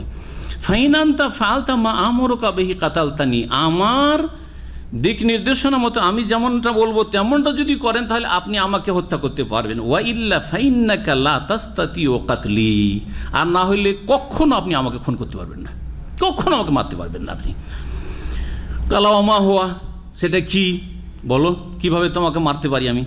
কালা তাজমাউন নাসা ফি সাইদিন ওয়াহিদিন, গোটা দেশবাসীকে একটা বিশাল মাঠে জমা করেন আপনি, একদিন ঘোষণা করে দেন আর গোটা দেশবাসী সেখানে জমা হয়ে যাক। কত সুন্দর হিকমত দেখেন। তখন তার মিডিয়া ছিল না, ছিল কিছুই ছিল না, তাহলে গোটা দেশের মানুষের কাছে কি করে খবর পৌঁছিবে? বলছেন যে এই বালক বলল যে আপনি একটা বিশাল মাঠে সমস্ত দেশবাসীকে লোকজনকে জমা করেন, সুম্মা তাসলুবনি আলা জিজইন, তারপরে একটা খেজুরের গাছের কাণ্ডে আমাকে শুলে চড়াবেন, শুলে চড়াবেন বা ফাঁসিতে চড়াবেন। ওয়া তাখুযু, খেজুরের গাছের উপরে চড়িয়ে দেবেন, আর তারপর তাখুযু সাহমান মিন কেনাতি, শুলে চড়াইল না, ওকে শুধু ঝুলাইলো ওখানে ওপরে, তীর মারবে এখন। তারপরে একটা আপনি তীর নেবেন, সেই তীরটা আমার তীর হইতে হবে, মিন কেনানাতে, আমার যে তীর আছে তীরটা নেবেন। সুম্মা কুল, তারপরে বলবেন বিসমিল্লাহে রব্বিল গোলাম, কি বলবেন? বিসমিল্লাহে রব্বিল গোলাম, আমি সেই আল্লাহর নামে শুরু করছি যে আল্লাহ হচ্ছেন এই বালকের রব। এই দোয়াটা যদি বলেন আপনি তাহলে আমাকে মেরে দিতে পারবেন, একটা তীরে আমি মরে যাব। ফাওয়াকা, ঠিক তাই করলো। ফাইন্নাকা ইযা ফাআলতা যালিকা, যদি এরকমটা করেন কাতালতানি, তাহলে আমাকে হত্যা করতে পারে। ফাফাআলা, এইরকমই করলো রাজা, মারি তো একে। ওয়াবাদা আসসাহামা ফি কাবিদি কাউসিহি, ধনুকে রাখলো তীর, সুম্মা রামাহু, তারপরে তীর ছাড়লো, যে তীরে পারদর্শী, সুম্মা কাল, তার বিসমিল্লাহি রব্বিল গোলাম। জোরে আর সবাই দর্শকরা দেখছে হাজার হাজার, এই গোলামের, হ্যাঁ রবের, যিনি আল্লাহ, তার নামে শুরু করছি, তার নাম নিয়ে তীর মারছি। ফাওয়াকা আসসাহামু ফি সুদগিহি, এই তীর গিয়ে তার কানের, এই কানের নিচে এই নরম জায়গাটা আছে এখানে, কিন্তু এই জায়গায় লাগলো, এটাকে সুদ বলা, এখানে লাগলো। বলছেন যে যখন তিলা ফাওয়াদা আল গোলাম ইয়াদাহু আলা মওজিস সাহমে, চট করে বালক হাত রাখলো এখানে, অম্মা, তার সাথে সাথে ইন্তেকাল করলো। ফাকালা নাস, তখন লোকেরা বলতে লাগলো আমান্না বিরব্বিল গোলাম, গোলামের রবের ওপর আমরা সকলে ঈমান নিয়ে আসলাম। যখন রবের নাম দিয়ে মারতে পারলো, এত চেষ্টা করে মারতে পারলো না রাজা, তার মানে গোলামের রবই হচ্ছেন হক, আর আমাদের রাজা যেই ধর্মের ওপর আছে সেই ধর্ম হচ্ছে বাতিল। সুতরাং আমান্না বিরব্বিল গোলাম, গোলামের মালিকের ওপর আমরা সকলে ঈমান নিয়ে আসলাম। সুবহানাল্লাহ। তারপরে বলছেন ফাকির আলিল মালিক, তখন রাজাকে বলা হইল আর আইতা মা কুনতা তাহজারু, দেখলেন কি হইল, কি হলো, উল্টা বিপদ হইল, একে মারতে গিয়ে আর উল্টো বিপদ হইল, গোটা দেশবাসী মুসলমান হয়ে গেল। যেইটা ভয় করছিলেন সেই ভয়টাই তো আসলো ঘনিয়ে, চারিদিক থেকে ঘিরে ফেললো, একা হয়ে গেলাম আমরা, দেশবাসী সব মুসলিম, একা রাজা। ফাকাদ ওয়াল্লাহি নাযালা বিকা, এখন তো বড় বিপদ নেমে আসলো। কাদ আমানান নাসু কুল্লুহুম, সব লোকই মান নিয়ে চলে আসলো, সব লোকই মান নিয়ে চলে। আমারা বি আফাহি সেকাকি ফাকুদ্দাত ফিহা আল আহাদিদ, তখন কি করলো, বলছে যে রাস্তাগুলি রয়েছে, সেকাক রাস্তাগুলি রয়েছে, সেই রাস্তাগুলিতে পরিখা খনন করলো, যে কুণ্ড, গর্ত খনন করলো, আর গর্ত খনন করার পরে ওদের মাত ফিহান্না নিরান, আর আগুন জ্বালিয়ে দেওয়া হইলো, একবারে দাও দাও করে আগুন জ্বলছে। ওয়াকাল, আর তারপরে ভাবলো যে এইভাবে হয়তো লোকজনকে ফিরিয়ে নিব। মান রাজা আন্দি নেই ফাদাউহু, যে ধর্ম, সেনাবাহিনীকে বললো যে এই নতুন ধর্ম থেকে ফিরে আসবে তাকে ছেড়ে দাও। ওয়া ইল্লা, আর যদি না ফিরে আসে ফাআখেমুহু ফিহা, এই আগুনে ধাক্কা দিয়ে ফেলে দাও। কাল ফাকানু ইয়াতাআদ্দুনা ফিহা ওয়া ইয়াতাদাফাউন, আরে ধাক্কাও দিতে হবে না, সবাই বললো যে আমরা ইসলাম ছাড়বো না, ঈমান ছাড়বো না, রাজার ধর্মে ফিরে যাব না, যেই ধর্ম পেয়েছি এতে ধন্য হয়েছি, নিজে থেকে অসুবিধা নেই, নিজে থেকে তারা বললো যে আমরা নিজেই ঝাঁপ দিচ্ছি, ধাক্কা দেওয়ার কোনো দরকার নেই। ফাজাত ইমরাতুন বিইবনিল্লাহ, এক মহিলা শেষখানে আছে, ওর সাথে একটা শিশু আছে, দুধ পান করে, তুরজেহু, স্তন্য দান করছে। কত যে মায়া মায়ের হয়, বিশেষ করে এই দুধ পান করা বাচ্চার উপর কত মায়া থাকে, চিন্তা করুন। সে একটু আগপিচ করছে, আমি জ্বলে যাব, কিন্তু আমার এই শিশুটা নিষ্পাপ শিশু, এটাকেও জ্বলে যেতে হবে, কি করো? ফাঁকা আন্না তাকা আসাদ আন তাকা ফিন্নার, সে একটু পিছপা হচ্ছে যে আমি আগুনে ঝাঁপ দেব না। ফাকালা সাবিও, তখন সেই শিশুর বাকশক্তি খুলে গেল। মায়ের কোলে 3 জন বা 4 জন শিশু যে কথা বলেছেন তার একজন হচ্ছে এই ঘটনার শিশু। ইসবেরি ইয়া উম্মা, হে আম্মা আপনি ধৈর্য ধারণ করুন। ফাইন্নাকে আলাল হাক্কে, আপনি হকের ওপর, সত্যের ওপর, ন্যায়ের ওপর আছেন।